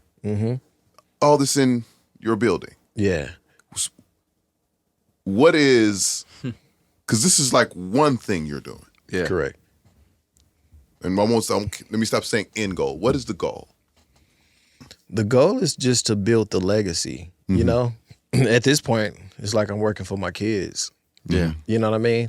But Beautiful kids, 2 beautiful kids. Yeah. I want their kids and the generational thing that is so hard for us to create, but it was with the norm with other communities. That's what the goal is for me. Like me not being able to spend all the money. My kids not being able to spend all the money. They kids not being able to spend it. So it's just keep on going. And I still love it. You know what I mean? I still love it. Like even with the studio situation, I was at a studio and I had a lot of complaints. I was like, man, it sounds good, but it's raggedy. I was like, I don't want to get a runner's my card. I'm hungry. Let's go take 40 minutes. That's why we have full kitchen, chef, full bottle service, full liquor license here, because I'm complaining. And God tapped me on my shoulder and said, I gave you all the resources you need. Do it yourself. Yeah. You figure it out. Don't complain. Fix the problem. Yeah. So that's how Enor Studios was created. I was like, let me not complain. Let me do do something about something it. for us. Yeah. Now this is for us. Like I feel at home here. Absolutely. Yeah. Like, let's have the best equipment. Let's have the best aesthetics. Let's have the best service. I tell people every day in our successful lives, we drive amazing cars. We go home to our mansions. If we're out of town, we stay in a 5-star hotel. But when they want us to create, they put us in poverty. Some of the worst studios, bro. Some of the worst studios you could ever be, and they just be like, "Oh, they're creative. Just give them They'll a room." figure it out. Yeah. Yeah. No, that's. We want to feel good. Something about the morale being right. Yeah. You walk in and see them nice LEDs. Man, it's, What colors can we change these to? Yeah. You smell like what's the studio smell? Man? yes. Yeah. This essence of Yeah. making good music. Real Yeah, talk. you wanted to feel like something. So I just wanted to build something for us. Nah, that's dope. I'm gonna make a lot of good music here. I'm gonna smoke a lot of cigars here. Yeah, we got the hookah lounge and cigar Yeah, spot. I'm a ice skate. Come on. Man. You know what? Okay. Go We ahead. should do that tonight. Don't hate. I don't know about I tonight. mean, it can't close because it's yours. It's your, yeah. Yeah. He's got the keys. He got the keys. He got his own money. He's got his own money. So we talking about business, right? Uh-huh. Let's talk about this music though. All right. Because, yes, you have done amazing in business. But nigga, you got records. And you've done some great things. And this is the R&B Money Podcast. And yes, there's money in that. And yes, we've established that you've done well for yourself. Mm-hmm. But let's tell these people about these records and these stories behind these records. Let's go. So we talked about Sorry 2004. Let's get into I'm a Flirt. Okay. I'm a Flirt. Okay. Because there's some, I'm a Flirt was on multiple artists. It was. How the fuck? Did you get multiple checks? Let's talk about Oh shit. Yeah. Let's open this thing up. Let's talk about it. Yeah. All right, so like I explained, Bow Wow was my ace, right? It's still my bro. At the time, like I said, we making beats, we making songs, we finishing his album, and I end up getting a relationship with R. Kelly. Like, got those calls, you know what I mean? One of my managers at the time was best friends with him, Rocky Bivens, Latasha Scott's husband, and he was great friends with him. Hooked us up, and Rob fell in love with my production. And he was like, nigga, let's go, right? The first track I sent him was I'm a Flirt. So I asked Bow Wow, I was like, yo, you want to do a song with R. Kelly? He's like, hell yeah, right? So I sent a track to Rob. He literally hits me back in like 3 hours. And he was like, it's a boy. I said, nigga, what? What you talking about? It's a boy. Nigga, I call hit records my children. And it's a boy. Ah, shit. He said, I'm going to have Abel send it to you right now. Nigga, I play that song, I fall out on the floor. I'm like, oh. So when he sends it, does he send a full song or does he just send the hook back? He sends the hook. Okay. And he says, give him another couple hours. He asked, he said, do you want me to put a verse on it? Hell yeah, want you to put a verse on it. He's like, all right, give me a couple hours. Nigga, I called Bow. I was like, bro, he did it. He's like, nigga, you lying. I was like, nah, bro, he did it. I was like, I'm headed over to the house. I'm about to play it for you. Nigga, play it for Bow. This nigga like, nigga, this it. This a motherfucking single. And he's proud because now this is a moment that JD didn't do the beat. JD didn't write the song. Yeah. Like, he's bringing a hit record to the table. Yeah. So, Bow drop his, I'm going to get into details. Bow drop his verse. We send it back for Rob for approval. Bow Wow says a line that Rob said on his part, right? And that nigga, Rob called me and said, hey man, tell that nigga write his own shit. That's my goddamn line. Tell him rewrite it. Shit. Hey nigga, don't reference me. Hey, yeah. Go ahead and rewrite that part. So we rewrite it. Rob like, cool. It's like, it's a smash. It's like, congratulations, young niggas. Like, y'all got one. We take it back to JD, KP, and they just kind of It's cool. It's cool, right? So Bow go into his superstar mode, call mom's managers like, these niggas hating. This the fucking single. This what I want my single to be. Boom, boom, boom, boom. Yeah. And the powers to be was just like, no. Said no. And end up putting the song on a hidden bonus track on a Walmart version. Because you used to have versions. Yeah, we know. I got hidden bonus on my way. Keep going. Just say. Hidden bonus track. Was the Target version or Walmart? I don't know. Or Best Buy? It was I one don't of know the if Tank like my verse or not on it, man. Niggas do you like that, bro. It's our code. You know something? You know these niggas, right? These niggas, right? My right ear licking at that nigga. I don't The know where he partition at. is up right now, man. Walmart version. Walmart version. So Let a manager sing on your record, and it's the treatment you I wasn't get. your manager yet. I wasn't even your manager yet. Ungrateful R&B. You let a retired nigga sing on your song. See how they do you? I should have called him and said, nigga, it's a boy. Yeah. So Okay. it's on a hidden bonus track on the Walmart You version. put a R. Kelly record On a hidden at bonus. R. Kelly's height. That wasn't the worst part about it. After you put this, man, he has A-side protection. One, you can't even do that. The nigga hit me like, first of all, they didn't put the shit out as a single because at that time, I know you know how it goes. He was about to have a single out. So Rob fucked with me so much, he was like, hey, I'm going to get them to push that out. Just make sure it's the single because my single is about to come out. And after that comes out, ain't going to be no more features. Right. You know what I'm saying? For that time period. So records Yeah. are not competing with records. Right. So I was like, cool. So the powers will be, do they thing, put it on the hidden bonus track. I love saying that. Hidden bonus track, Walmart version. And that nigga Rob loses it. And he only didn't lose it because they did that. They didn't send the man his money.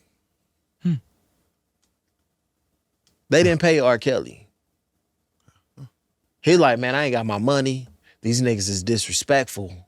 I'm going to show them what a hit is. And that nigga took Bow Wow off, called T-Pain, So T.I. Bow ended up being collateral damage in a sense. Yeah, it wasn't his. Yeah, he just, But the fucked up part was like, they try to put that shit on me. Like I did something. Like I went and sold the record twice to R. Kelly, and it like for a while, man. Like they had put a big dent in me and Bow's relationship, cause you got somebody that he's been with his whole career, put him on. You get what I'm saying? I'm the new nigga. Like we best friends, but if somebody telling you something, So how was he able to record the record and put it out? this is the remix. Not only that, it worked out that RCA and Sony is the same. It was a job in Sony. Yeah, they were They under just- the- they're yeah, all under under the the umbrella. So, nigga, this is an internal call of and he is R. who, Kelly and he is who he is. or Bow Wow. What do you mean? Yeah. and it's just a hidden record on there anyway. Y'all didn't use it. Yeah. This is the remix now, and it's my single. And he wrote the record anyway. Now, because it was a new master, I did get paid again because it was two separate masters. Yeah. I did. Amen. And that one was a lot Different boy. different. And it was a hit record. Yeah, bro, they didn't like Yeah. really show their appreciation for the record. You know what I'm saying? I didn't know that was Bow Wow's record. Yeah. I did. I We had can go no to we idea. can go to Walmart and try to find it We- on the hidden bonus I track. don't even think. That's crazy. Do they got a CD section in Walmart still? Probably not. No, but we could pull his version up. You know, We will have to do that. it was his song. I called R. Kelly to get on the Bow Wow song. He was like, "Yeah, I like that little nigga." Wow. Yep. Fumble. That's crazy. Man, I don't even question stuff no more. I just be like, that was God's plan. Right. You know what I'm saying? And it'd be hurtful. You know what I'm saying? Because you like, man, Because they're just the things that the fallout in it. Niggas just throw me under the bus. Like I'm just this little fucked up nigga. All I try to do is give my best friend a hit record. And y'all did the fucked up business. But now, you know what I'm saying? I'm the downfall that did all this. Which ended up being one of the best situations again. Great record. I know you got a bag for that too. That performance bag, that performance royalty on that one was out of control. Just different, man. It's just different. I bought some more properties. And after you bought some more properties, Mm-hmm. then there was another song Yes. about the same girl. About the same damn girl. I'll probably say every hit record has been drama. It's Like, drama on same girl? Yes, drama on all- same girl. Yeah. Oh, see, I do some of that. Okay. Enlighten me. Okay, the enlightenment was I originally did this song. Me and Jay Sean, Champions, amazing writer. That's my guy. Good dude. We originally did this song for a group called Nephew, which was Jazzy Faye's group. They were signed to Show Enough Records. Mm-hmm. They would not buy this record or pay for this record. They kept on BSing me, wouldn't pay for it. Just a whole drama thing. So eventually, I start trying to get it placed. Took it to Joe. Joe cut it. I could see Joe singing that record. Killed it. Yeah. Joe fucking killed it. He turns it in and they say, it's not a big enough record. We don't think this is a big record. Right? At this point, I'm kind of defeated with the record. Right? As I could hear Joe singing it, I can see why they think it wouldn't be a big record on him. Joe. Okay. Yeah. That's fair. That's fair. I can see why they would say that. So it didn't work. Think I cut it on one other person. And then it's moving around. It's moving. Nobody's purchasing it. People are just cutting it. They cutting it. Rob, because I end up having probably like 6 on the, I don't remember the name of the album, but I had about 6 records on that album. On who's album? R. Kelly's. Got you. So the Flirt album. You want to throw that at 6 records, I think? Yeah, it was like 6 records on there. Okay, great. So, Like six. So he hit me like, I'm almost done with the album. What else you got? And this was just a constant, we working on everything. What you got? I was like, man, It's this one. it's this one record that I think you probably the only one that could pull it off. Sent him Same Girl. Same Girl was a full record. Okay. Full record. He was like, send me the files. Sent the nigga the files. Changed a couple words, made it more him, but the record was done. That nigga sent that shit back. Just a Cooking. incredible. Remember, I didn't like this man. My cousin's like, yo, bro, he's the king. He the king of R&B. I'm with you. I'm doing this shit. I'm with you. Shit. Nigga, I got niggas in church killing. Is that the one he got the feature on? Oh, so it's still more, it's more drama. to this story. Get to the shit. I don't So- know none of this shit. Yeah. So, I feel like I want to punch you for not telling me this story, man.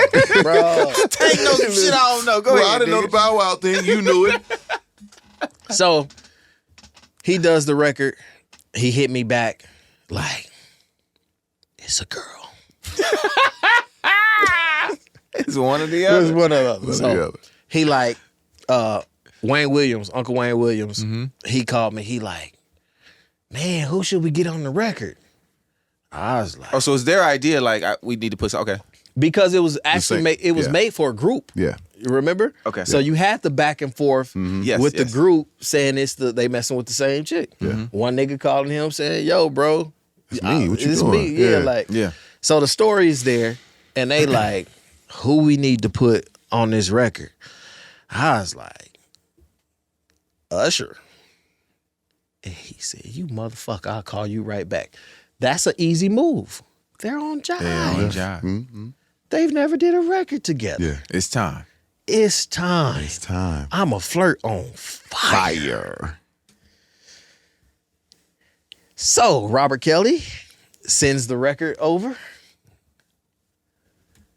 Usher cuts the wrong part. Wait. What you mean? There's, Cuts R. Kelly's part. but Usher don't know. He don't It's- know. He it's- just he fall in love with the verse he fall in love with. Right. Rob singing both of them. Yeah. Sends back the version basically that he took Rob's girl. Rob was in love, and Not Rob. You gonna make me the damn lame. Not Rob. Not Rob. Not the king. Not the king. so this turns into a whole thing.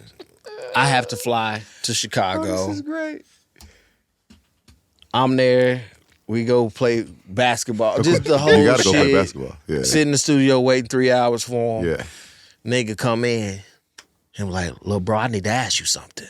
I'm like, nigga, everything all right? You think Usher could take my bitch? I said, Oh man. I said, that's not a fair question. Oh man. Usher is that guy, you know, and you're that guy. But nigga, who's the king of R&B? Nigga, you. Like, what are you trying to do right here? Right? So this nigga is hot, bro. Yeah. And I guess they were trying to get Usher to recut. And Usher like, nigga, I'm not recutting that record. Like, nigga, you kiss my ass. You know what I'm saying? Usher is Usher. Right. It's a pissing It's contest a at this point. whole pissing contest. Yeah. So I'm just like, damn, this shit fucked up. This shit ain't coming out. It's not coming out. Cause nigga Rob ain't budging. Yeah. Usher ain't budging either. And so it's over. Because he sang that part on purpose. Yeah. That's what Rob think. I mean, Think. I know what part I would have sang. Took your bitch, nigga. Look, next time he in here, I'm gonna be like, did you do that shit on purpose? You, Ush, you do that on purpose? I'm waiting for that answer. Be like, hell yeah, you know. Yeah. So, just heartbroken, tore up about the whole shit. I fly back home, and a week later, I hear the intro, and it's on the radio. Toot, toot, toot, toot, toot, toot, toot, toot. I'm still scared, cause I'm like, bro, somebody had fucking leaked the record. What the fuck? I called Uncle Wayne. I'm like, man, what the fuck? I just heard it on the radio. He's like, I know. I did that. Wayne Williams, we go on the radio. Let's do it. Push the button. And then he was like, I got an idea. And he was like, I'll run it by you. Got to fly back down to Chicago. Go through the whole shit. They come up with the video treatment. And he asked me again, do you think Usher can take my bitch? I said, man, what is this? What do you want me to do? Right? And then the whole concept came that she was a twin. So that's the whole twist of where the twin at the end. At the end of the video. Because he was not backing down that Usher was going to take his girl. So you gonna skip the in between? What's the in between? What do you know? What do you know? Tell me. That when Usher said no, he called Tyrese? Never knew that part. Inform me. Hold on. There's a Tyrese version of Same Girl? No, it's not. R&B Money exclusive! Oh, shit. No. Oh, shit. We need to drop it. No. We need to drop it. Said, well, we get damn Tyrese then. There's a Tyrese version of Same Girl. That was going to be That The he version. actually cut. the version. So this nigga, so I got beef with Ty. So this nigga's never played me this record. And then Usher came back. So is it like Tyrese's Django audition? I'm not gonna do that with you.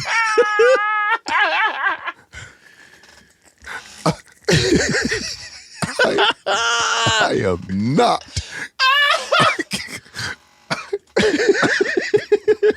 I am not. In that heat. I'm not prepared. Oh, shit.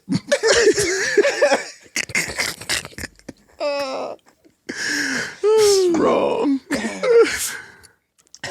I'm crying. So apparently, once they figured out the Usher play, there was a call. Usher's back. I'll take you off.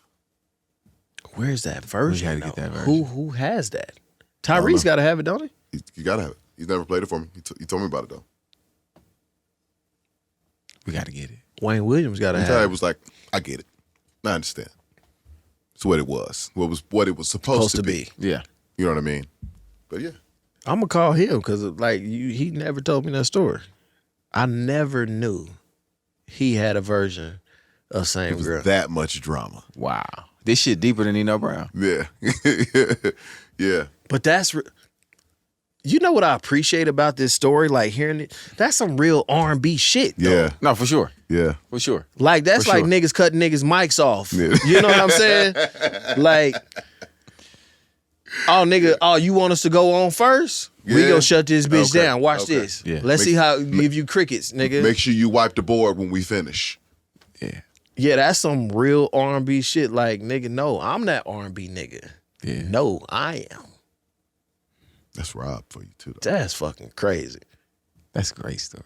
That was a great That's story. a great story, That was bro. Great behind the music. Yes, That was yes, great behind. But why the does everything music. you do have drama? I think Because he's good, and everybody wants a piece. I mean, honestly, I feel that I'm a loyal person, right? Mm-hmm. So a lot of times I feel God has to kick me out of situations. Or I will just stay.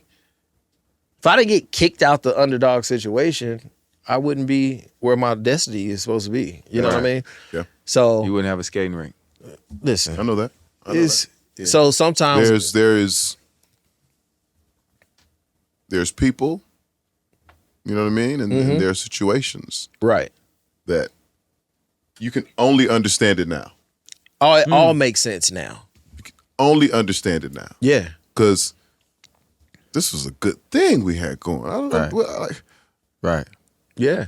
even with people that would feel like the relationship is like, I loved her. Right. Right. But that's why you can, like, even now, I can go back and I can hang out with Damon. We can have these conversations. We can laugh at it. I can go sit down with Harvey. You know what I mean? Because now you appreciate it just for the opportunity, not how they handled it at the time, but like just the opportunity, you know what I mean, means a lot. You know It's what I'm saying? priceless. It's priceless. It's what you do with the opportunity. Exactly. And that's the thing. And the people that harp on those things and use that as their excuse are people who didn't turn that opportunity into anything Absolutely. beyond the opportunity. Because then it's a bitterness. You still mad Well, you about gotta your blame one somebody. hit. Like if you never do anything past Sorry 2004, you're still mad. Oh, absolutely.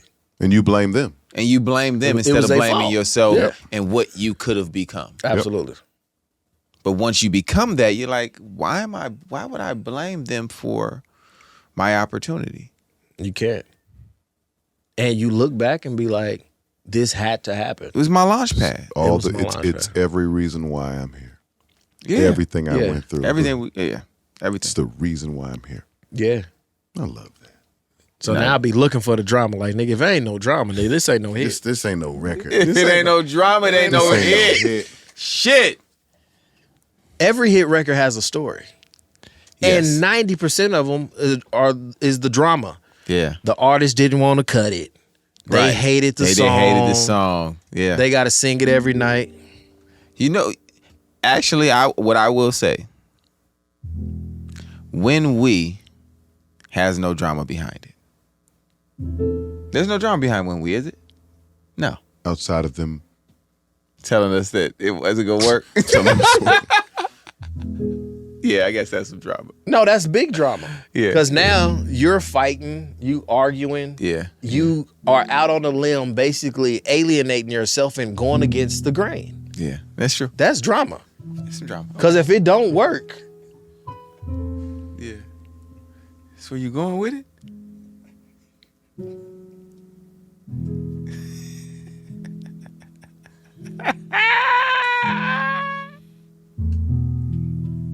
Just look at that nigga like Prince. Man. No fucking way. Oh shit. This is the remix. Oh, now. Oh shit. Oh shit. the drama comes.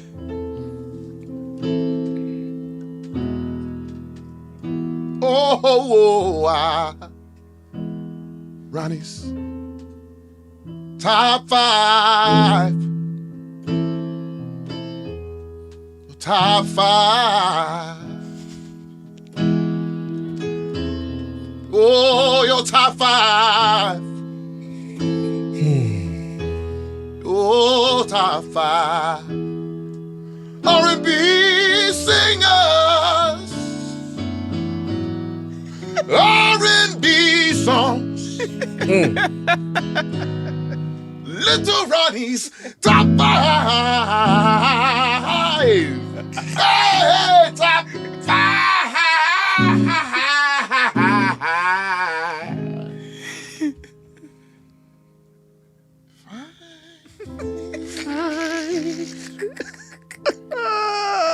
R&B singer. Ooh. R&B songs. Ooh, I know you have some. Ooh, I know you have one. Ooh, I know you've heard a lot of songs that you like. Yes. Heard a lot of songs that you know. Heard a lot of songs that you've seen. Heard a lot of songs that you wrote. Top 5. Your top 5.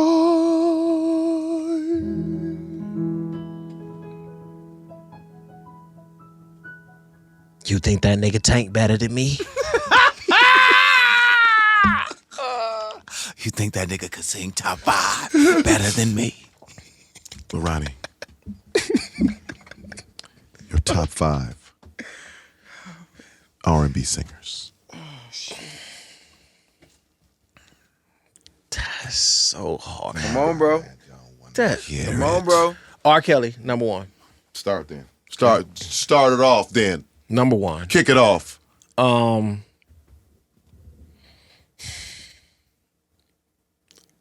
a KC and JoJo.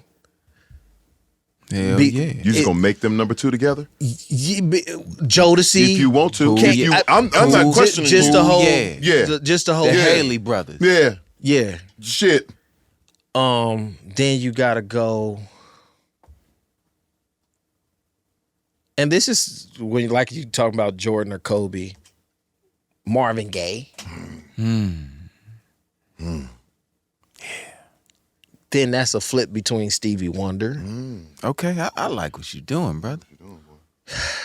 And then who else fits in that?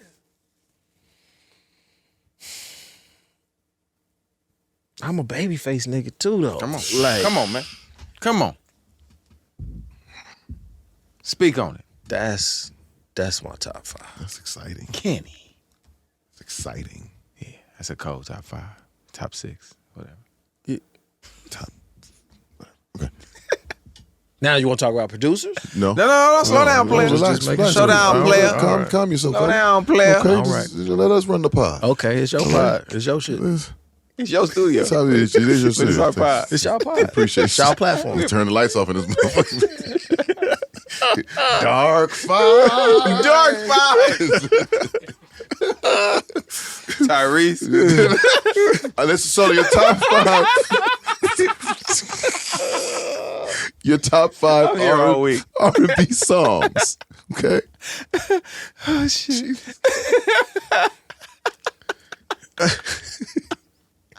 I love my nigga, man. He catches strays tonight, though. Oh my God.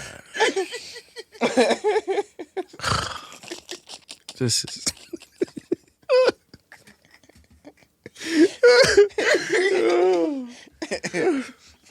This has to stop. Okay. Your top 5 R&B songs. That ain't right. I can't. Yes, you Nigga. can. You better do it. I mean, I'm gonna say the songs of my top 5 people. Why not? You know what I'm saying? Why You not? gonna hurt me? And R. Kelly is hard. It's too many. You know what? I Believe I Can Fly. But play forever. Forever. Yeah. That's one of my favorite songs in the world. Okay. I Believe I Can Fly. Then Were those zebra pants he had on in the video? Did whatever you want. Yeah. Okay. Just make sure. I I love Let's Get It On. Yeah. Why wouldn't you? Well, I want to talk about that real fast because I'm still confused on how they lost that lawsuit. Yeah, that's. I really want to talk about that because it's R&B, right? Yeah, come on. How in the hell did they lose a lawsuit that the Ed Sheeran song was not like Let's Get It On? Soon as I heard it, I was like, oh, Marvin Gaye got another one. That's what I thought. You know what's crazy? I'm gonna ask the musicologist over at Atlantic Yeah. because he's borderline a genius. Yeah, nah, he's special. He catches everything. Right. Yeah, Tank, you're just your two notes and right there at the end of the fourth stanza, that syncopation, you're on it, man. I'm like, I just changed it like 4 times. Yeah, you got it. He's on it. So I'm gonna ask him. Yeah, it had to get past him. How it's even possible? I'm gonna ask him. It It is. As soon as I heard it, dead on. I was singing Let's Get It On. It's dead. But anyway, We digress. Then You pick Casey and JoJo. I did. What Jodeci record you got? Is Tell there a Jodeci? me. No. Jodeci. No, I know that wasn't Jodeci. Like cut? No. Forever My Lady. Why not? Why not? Bro, Forever My Lady, bro? yeah. Like, Forever My it Lady. didn't mean that much to me. Yeah. Forever My Lady. Then I had Stevie Wonder. I just called to say I love you. That. Babyface, which one do you pick? That's hard because it's just like, I don't know if I want to pick one he wrote or one he sung.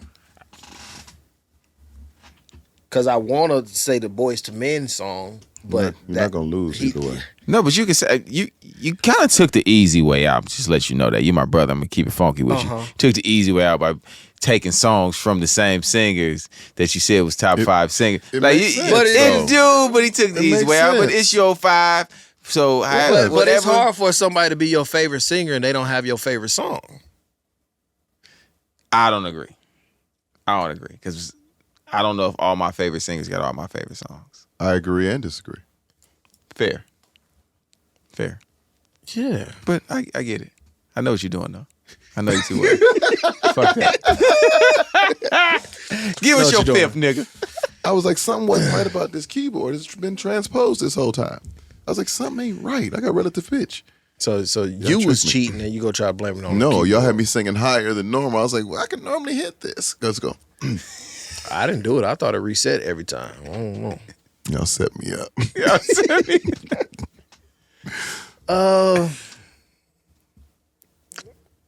Yeah, he wrote it, but Boys to Men, End of the Road. Yeah.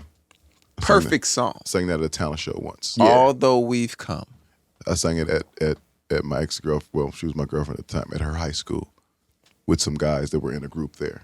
That was probably the wrong song to sing to your girlfriend. Cause No, I didn't sing it to her. I sang it at her school. But still. And the group, there was a dope group. You know what I'm saying? And they sang first on the talent show, high school talent show, because my cousin was a teacher there. And then they were singing that, and I was from another high school. It was like, get up here, because a lot of people from my church went to that school. It's like, Darrell, get up here and sing with this End of the Road. And so I got up on stage and sang with them on End of the Road. And I remember that song so vividly, in that moment so vividly, because she was actually cheating on me with one of the guys in the group. No. Same So it girl. was. See, you spoke it into existence. It actually was the end of the road. It wasn't just yet, because I didn't find out till later. But then, it was like, that's my fond memory of End of the Road. We belong together, and I know that that's how you felt though. She played with my heart. As she was knocking down Why one do of the you- niggas who sang it. Why do with you play with my mind? Why do you? It hurt to find that out. That's crazy because I'm sure she's probably asked for tickets. No. Yeah. No, she took her L. Listen, I respect the ones that take their L. Yeah, don't come back. I respect them ones. That was tough. Yeah, don't come back. It still sting a little bit. I think so. Yeah. I think there's some 30 years ago? some residual trauma. Shit. You know, you be locked in. You be like, I ain't do nothing. Y'all need to do call in. She need to call in and apologize. I kept it holy. Look where he got you. They ended the road. Just poured into my music. All right, here we go. Your Voltron. We're gonna build a Voltron. You're a perfect R&B singer, and we're gonna start with, you know who Voltron is, right? Mm-hmm. You know who Voltron is? Mm-hmm. Which was your favorite Voltron, the Cars or the Lions? The Lions. Okay, just making sure we're in the right place. Yeah. Where you getting the vocal from? Where you getting the performance style from? Where you getting the styling from? And where you getting the passion of the artist from? And like we do with people who are prolific in songwriting and producing. Okay. Who's going to write and produce the music? Ooh, yeah. You didn't know that. Yeah. Okay, here we go. Who you getting the vocal I've been from? throwing niggas off. Yeah. Eric Dawkins. Shit. The voice himself.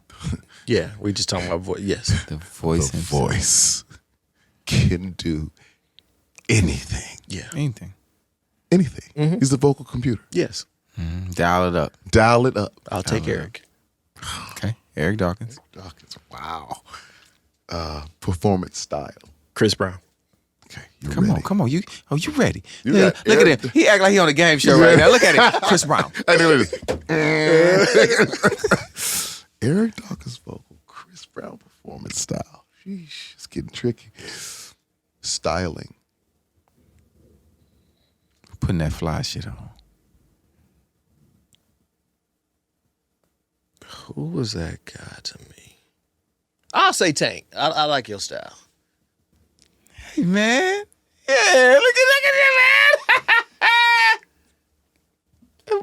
Boy, put on some nice threads. You know what I'm saying? Have to look around. I Yeah. feel good that I don't be doing this for nothing. You know? Some grown man clothes. Some grown man clothes. No leather and, Well, just yeah, he does. sometimes. He does Sometimes. leather, though. Yeah, Sometimes. but I don't. it ain't Prince leather. You know what I'm saying? No. It ain't. Yeah. Tank and Prince leather would be hilarious. So disrespectful. If I came out with the Eddie Murphy raw outfit, Yeah. it would be so weak. Okay. Styling, passion. R. Kelly. Quick. A different type of passion. He would turn into the artist he was writing for. Yeah. That was some crazy shit to see though. Literally, whoever we was working on. Like we was doing more songs for Usher. Go to Chicago, play basketball, walk in, the whole room is with candles, right? The engineers bring in pictures of Usher and starts, you know what I'm saying? Whoever we were working on, he would basically turn into their character. If it was a popular album cover, they would go get the clothes that was on the album cover so he can basically... So you can put them on? Yeah. Yeah. He would morph into them. He would turn into them. And as crazy as it sounds, it's what actors do every day. Right. Like, What they you know call how that? they... What kind of acting? Yeah, what they call Is that? it method Method. acting? Mm-hmm. Yeah, because they have to basically try to get out of character because they so Right. deep into you it. can't play the Joker without turning into the Joker. I hope I didn't have to write for no females. You know? I mean, I've seen him rub on pictures. Like, Mariah. Man. Yeah. He would turn into the character. Man. Shit. Oh, shit. This shit get more legendary about a minute. About a minute. About a minute. But like just No, he just he was just trying this to. conversation- He's conjuring up the essence of whatever. it really made me like, damn, he's genius for that. Because it's what actors do. Yeah, They it is. dive into that. But just a different kind of process, right? Yeah. Everybody everybody has a method, as we say, method acting that gets them there. Some dive a little deeper than others. Right. You know what I'm saying? Some people need to really internalize it completely in a completely different way. Right. Yeah. Like for me, like even in the acting space, like I can really visualize it like on the spot. I don't necessarily have to live in it. But so imagine channeling that in music. But he has to, like, him living in it is something completely different. And that's why there are actors who are method actors and there are actors who, you know, who are not. Right. You know what I'm saying? Like Jamie's not like Jamie Foxx. He's not a method actor. Now he was forced into method with Ray. Yeah, because I was like, he was Ray Charles. He was him. I didn't see But I think else. Ray is just a role he was designed for. Right. I think when God created Jamie Foxx, the plan was always he was going to do Ray. Because that was perfect. Right. That Yeah, it's amazing. was perfect. Yeah. You know what I mean? But for everything else that he does, we could be playing basketball and it's like, all right, 20 minutes to set. All right, I gotta go do this. And he right in it. Right. That fast. But that thing right there, it's just something different. Yeah. Super different. But it makes sense. Yeah. Okay, Makes sense. so who's gonna write and produce for this artist? You can have a separate writer and a separate producer, or you can have a writer-producer, Writer-producer. or you can have a team of producers.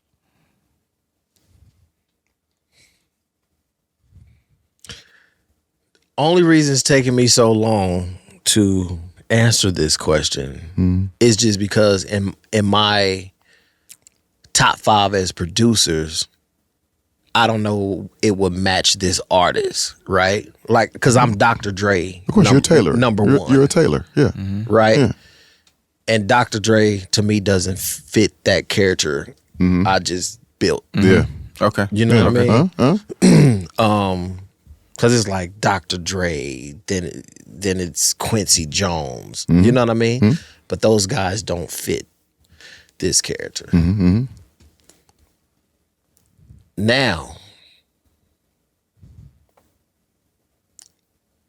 I would want Devontae.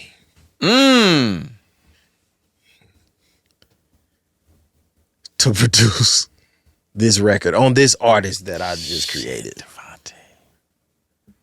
Writer and producer. Jesus. Devontae Swain. Like I got the honor to work with him for like 3 weeks. No shit. Yeah. And how was that? You didn't say that on. So my boy Charlucci, you know Charlucci? Of course we know. Man, Okay. Everybody know Charlucci. Charlucci took me down there with Devontae. It was crazy. It was the most incredible shit I've ever seen. Had keyboards everywhere. Like he'd just be smoking and you know what I'm saying? Mad Like, scientist. Mad scientist shit. I've been blessed to be around some of the most amazing producers and songwriters ever. But like the Devontae experience was crazy. Like he still got it right now. Right now, he still got it. And And where are the records? You'll never hear him. You'll never hear him. But he was still creating. So what were y'all working on? Bro, Charlucci, I just told him he was one of my favorites. He just made it happen. Yeah, we was just Jamming. playing with shit, asking him questions, making more shit. It's crazy. Yeah. Wow. And the music will never see the light of day. Nah. Devontae's way. It's because it's almost like he don't do it for that no more. You know what I mean? Like he's not trying to put out a record. It's crazy. But yeah, Devontae, he go produce it. Nigga. Do we get a writing team? Can I get R. Kelly and Babyface? Or You gonna have I Devontae, don't R. care. Kelly, and Babyface. That's not gonna work. okay. I'll still take Devontae and R. Kelly. R. Kelly is a writer. It's not gonna work. Why not? Because the name of Devontae's publishing company was for his damn self publishing. I know, but so do I get take Devontae as the writer as well. And the writer and producer. and producer. Yes. Okay, If you pick that. Devontae has to do everything. I know, Don't but you disrespect Devontae. you gave I another said category. No, the category was it could be a writer and a separate producer, or a writer producer, or a production team. So I'm done. Devontae. You did Yeah. Devontae. Yeah, you did. Devontae. That's You it. ever say you're gonna bring somebody in the room to write In Devontae's Devontae's track? room. I'm just saying. No, you right. I was wrong. Because I know when you went to go work with him, you was just like, yeah, that's good. Amazing. That's amazing. Do more of that. Amazing. Do more of that. Yeah. Just crazy. yeah, record that. Yeah. That's crazy. How'd you make that sound? yeah. Nuts. Man, you lived a blessed life, my brother. I have. And I honestly believe and feel it's just the beginning. Because it is. Yeah.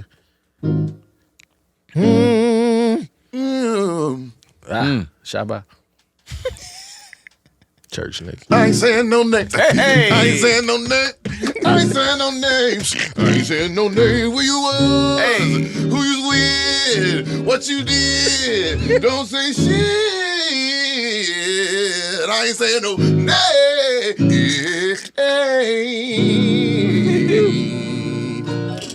Yeah, so man. we've come to that time. All right. You got to tell us a story. Funny or fucked up. Or funny and fucked up. You hear me? The only rule to this game is you can't say no names. I ain't got none. Yes, you do, nigga. I plead the fifth. No, you I you ain't got can't. none. No, you can't, nigga. In the I didn't walk out of that building with you for nothing. I'ma hold it against you. We need a story, walked nigga. out the building with you. Ronnie gone, I'm gone. We out of here. Mamba out. I didn't even know y'all was gone. Tank didn't know he was gone. So our rooms was just empty. You came up there about 2-3 days. And it was just Niggas on vacation. they didn't even tell you they kicked us out. Who was gone? Well, they didn't kick me out. I left. Well, Jay left. I'm just trying to make us together. We was I got kicked out. But I left. Jay just left. Heard the news way later. Heard the news way later. Things just wasn't working out. No, it weren't. I won't tell you a funny story, and I'll just say his name, You right? can't say any names. I ain't saying no names. Can't say the name. Well, but you already gonna know who it is. That's fine. Just don't know no one's Funny names. story is when I got Hold kicked. on. This is Lil Ronnie's. Got kicked out of the Underdog building. I left with him.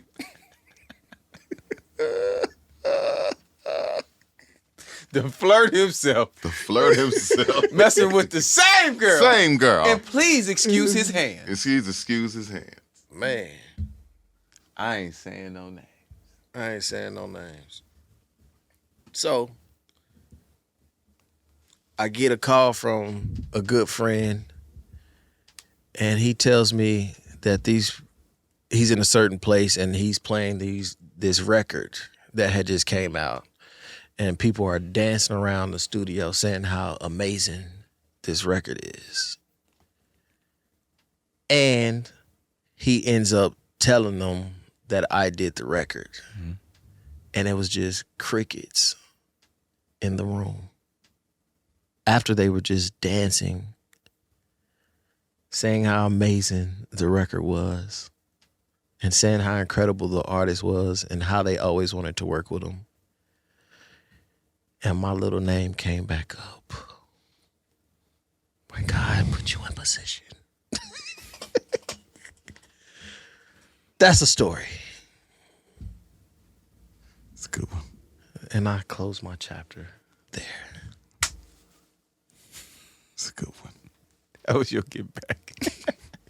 Man, But he didn't say no names. just ain't no names. He didn't say no names. Catch a nigga around. Shit. Well, my brother Lil Ronnie. What else can we say, man? You family, so Hey, man. you know this is light work. This is easy, man. Man. But we are proud of you. I appreciate y'all because y'all just don't move for anybody, and y'all just don't go anywhere. So I appreciate y'all coming to the ATL, man. Yeah. Like this is beautiful. I appreciate y'all work. I'm proud of y'all. Y'all really doing something for the R&B community, and I don't know anybody else that could do what y'all doing. We appreciate that, man. Yeah. So Thank you, brother. thank you for sharing, and bringing the light to the talent that most 90% of the time in the background that's doing all the work, Yeah, making everything happen, but just don't get to tell these stories. yeah. So I appreciate y'all for that. Well, information is important, man. Yeah. There's so many people who want to be here. There's so many people who want to get to this place that we're in, And we trying to help them and, get and here. we want to help them get there Yeah. With the information. with the information. Because we didn't have all the information. No. No, we've been nailed to the cross for a lot of people. And if we can help them avoid, those sins. That's what our purpose is. Yeah. Because the elevation, that's how the elevation truly happens for the next generation. Is when we give them the root. Less damaging. Right. Like we suffered that damage, right?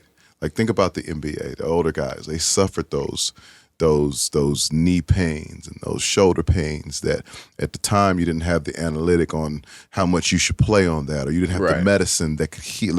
And so now that the medicine game and all these other things have been passed on to the new generation, now we got players that are playing longer, and after playing longer, they're healthier, they're better, they're accomplishing more.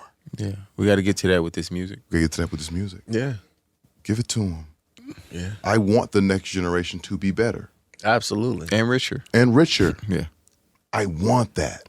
Want them to have health care. Want them to have health care, Insurance. insurance. I'm going to just repeat everything you say. But like that's the type of stuff, like that's a trigger for me, right?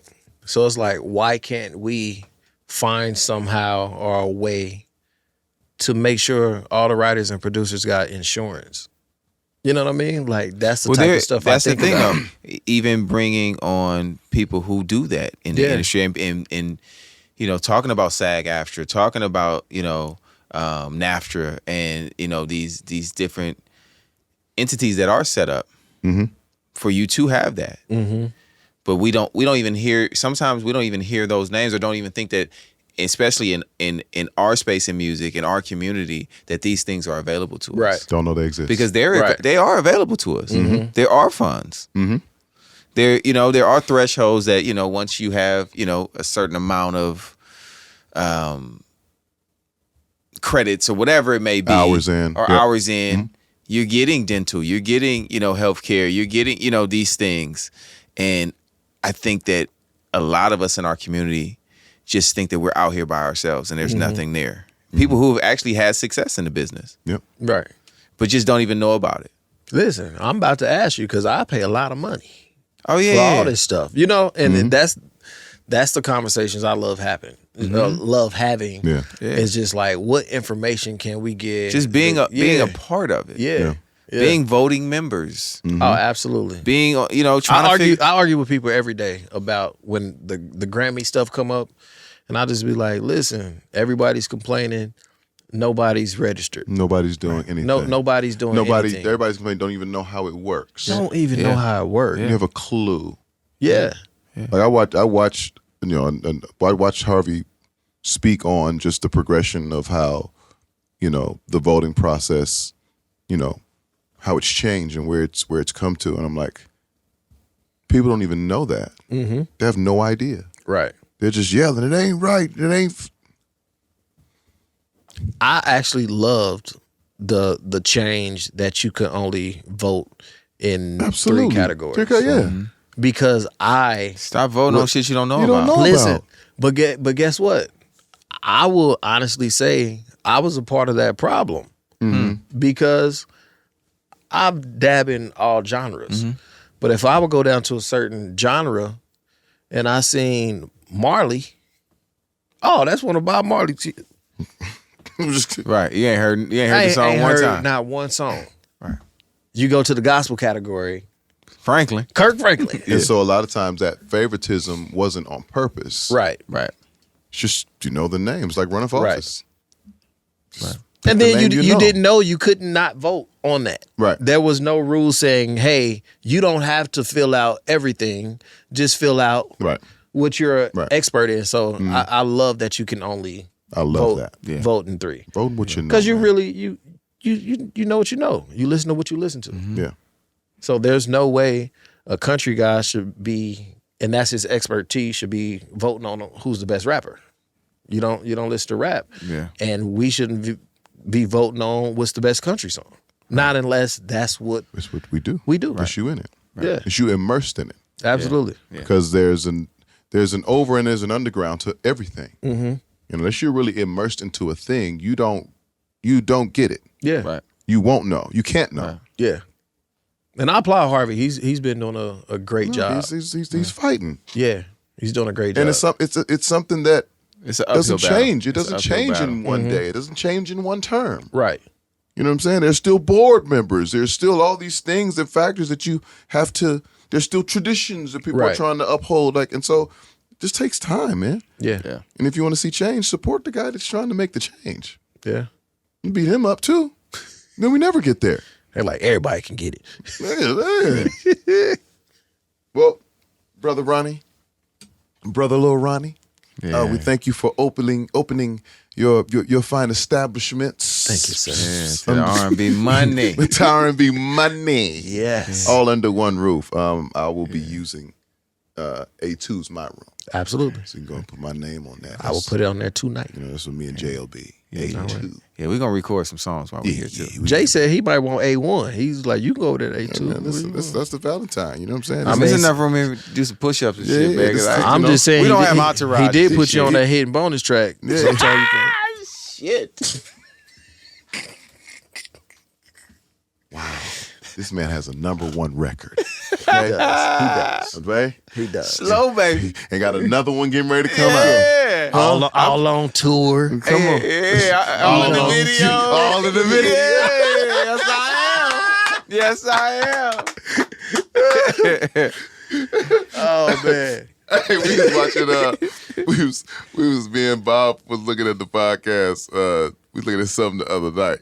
I can't remember what we was looking at. I think maybe the KC. Nigga Bob was like, "Nigga, that nigga Jay here, nigga, he's killing right now." In my hair? Yeah, and I was like, It's my brother. I was like, I'm kind of shaped up on there too, but I'm gonna let him have that one. You know what I'm saying? I ain't gonna complain about that. You know.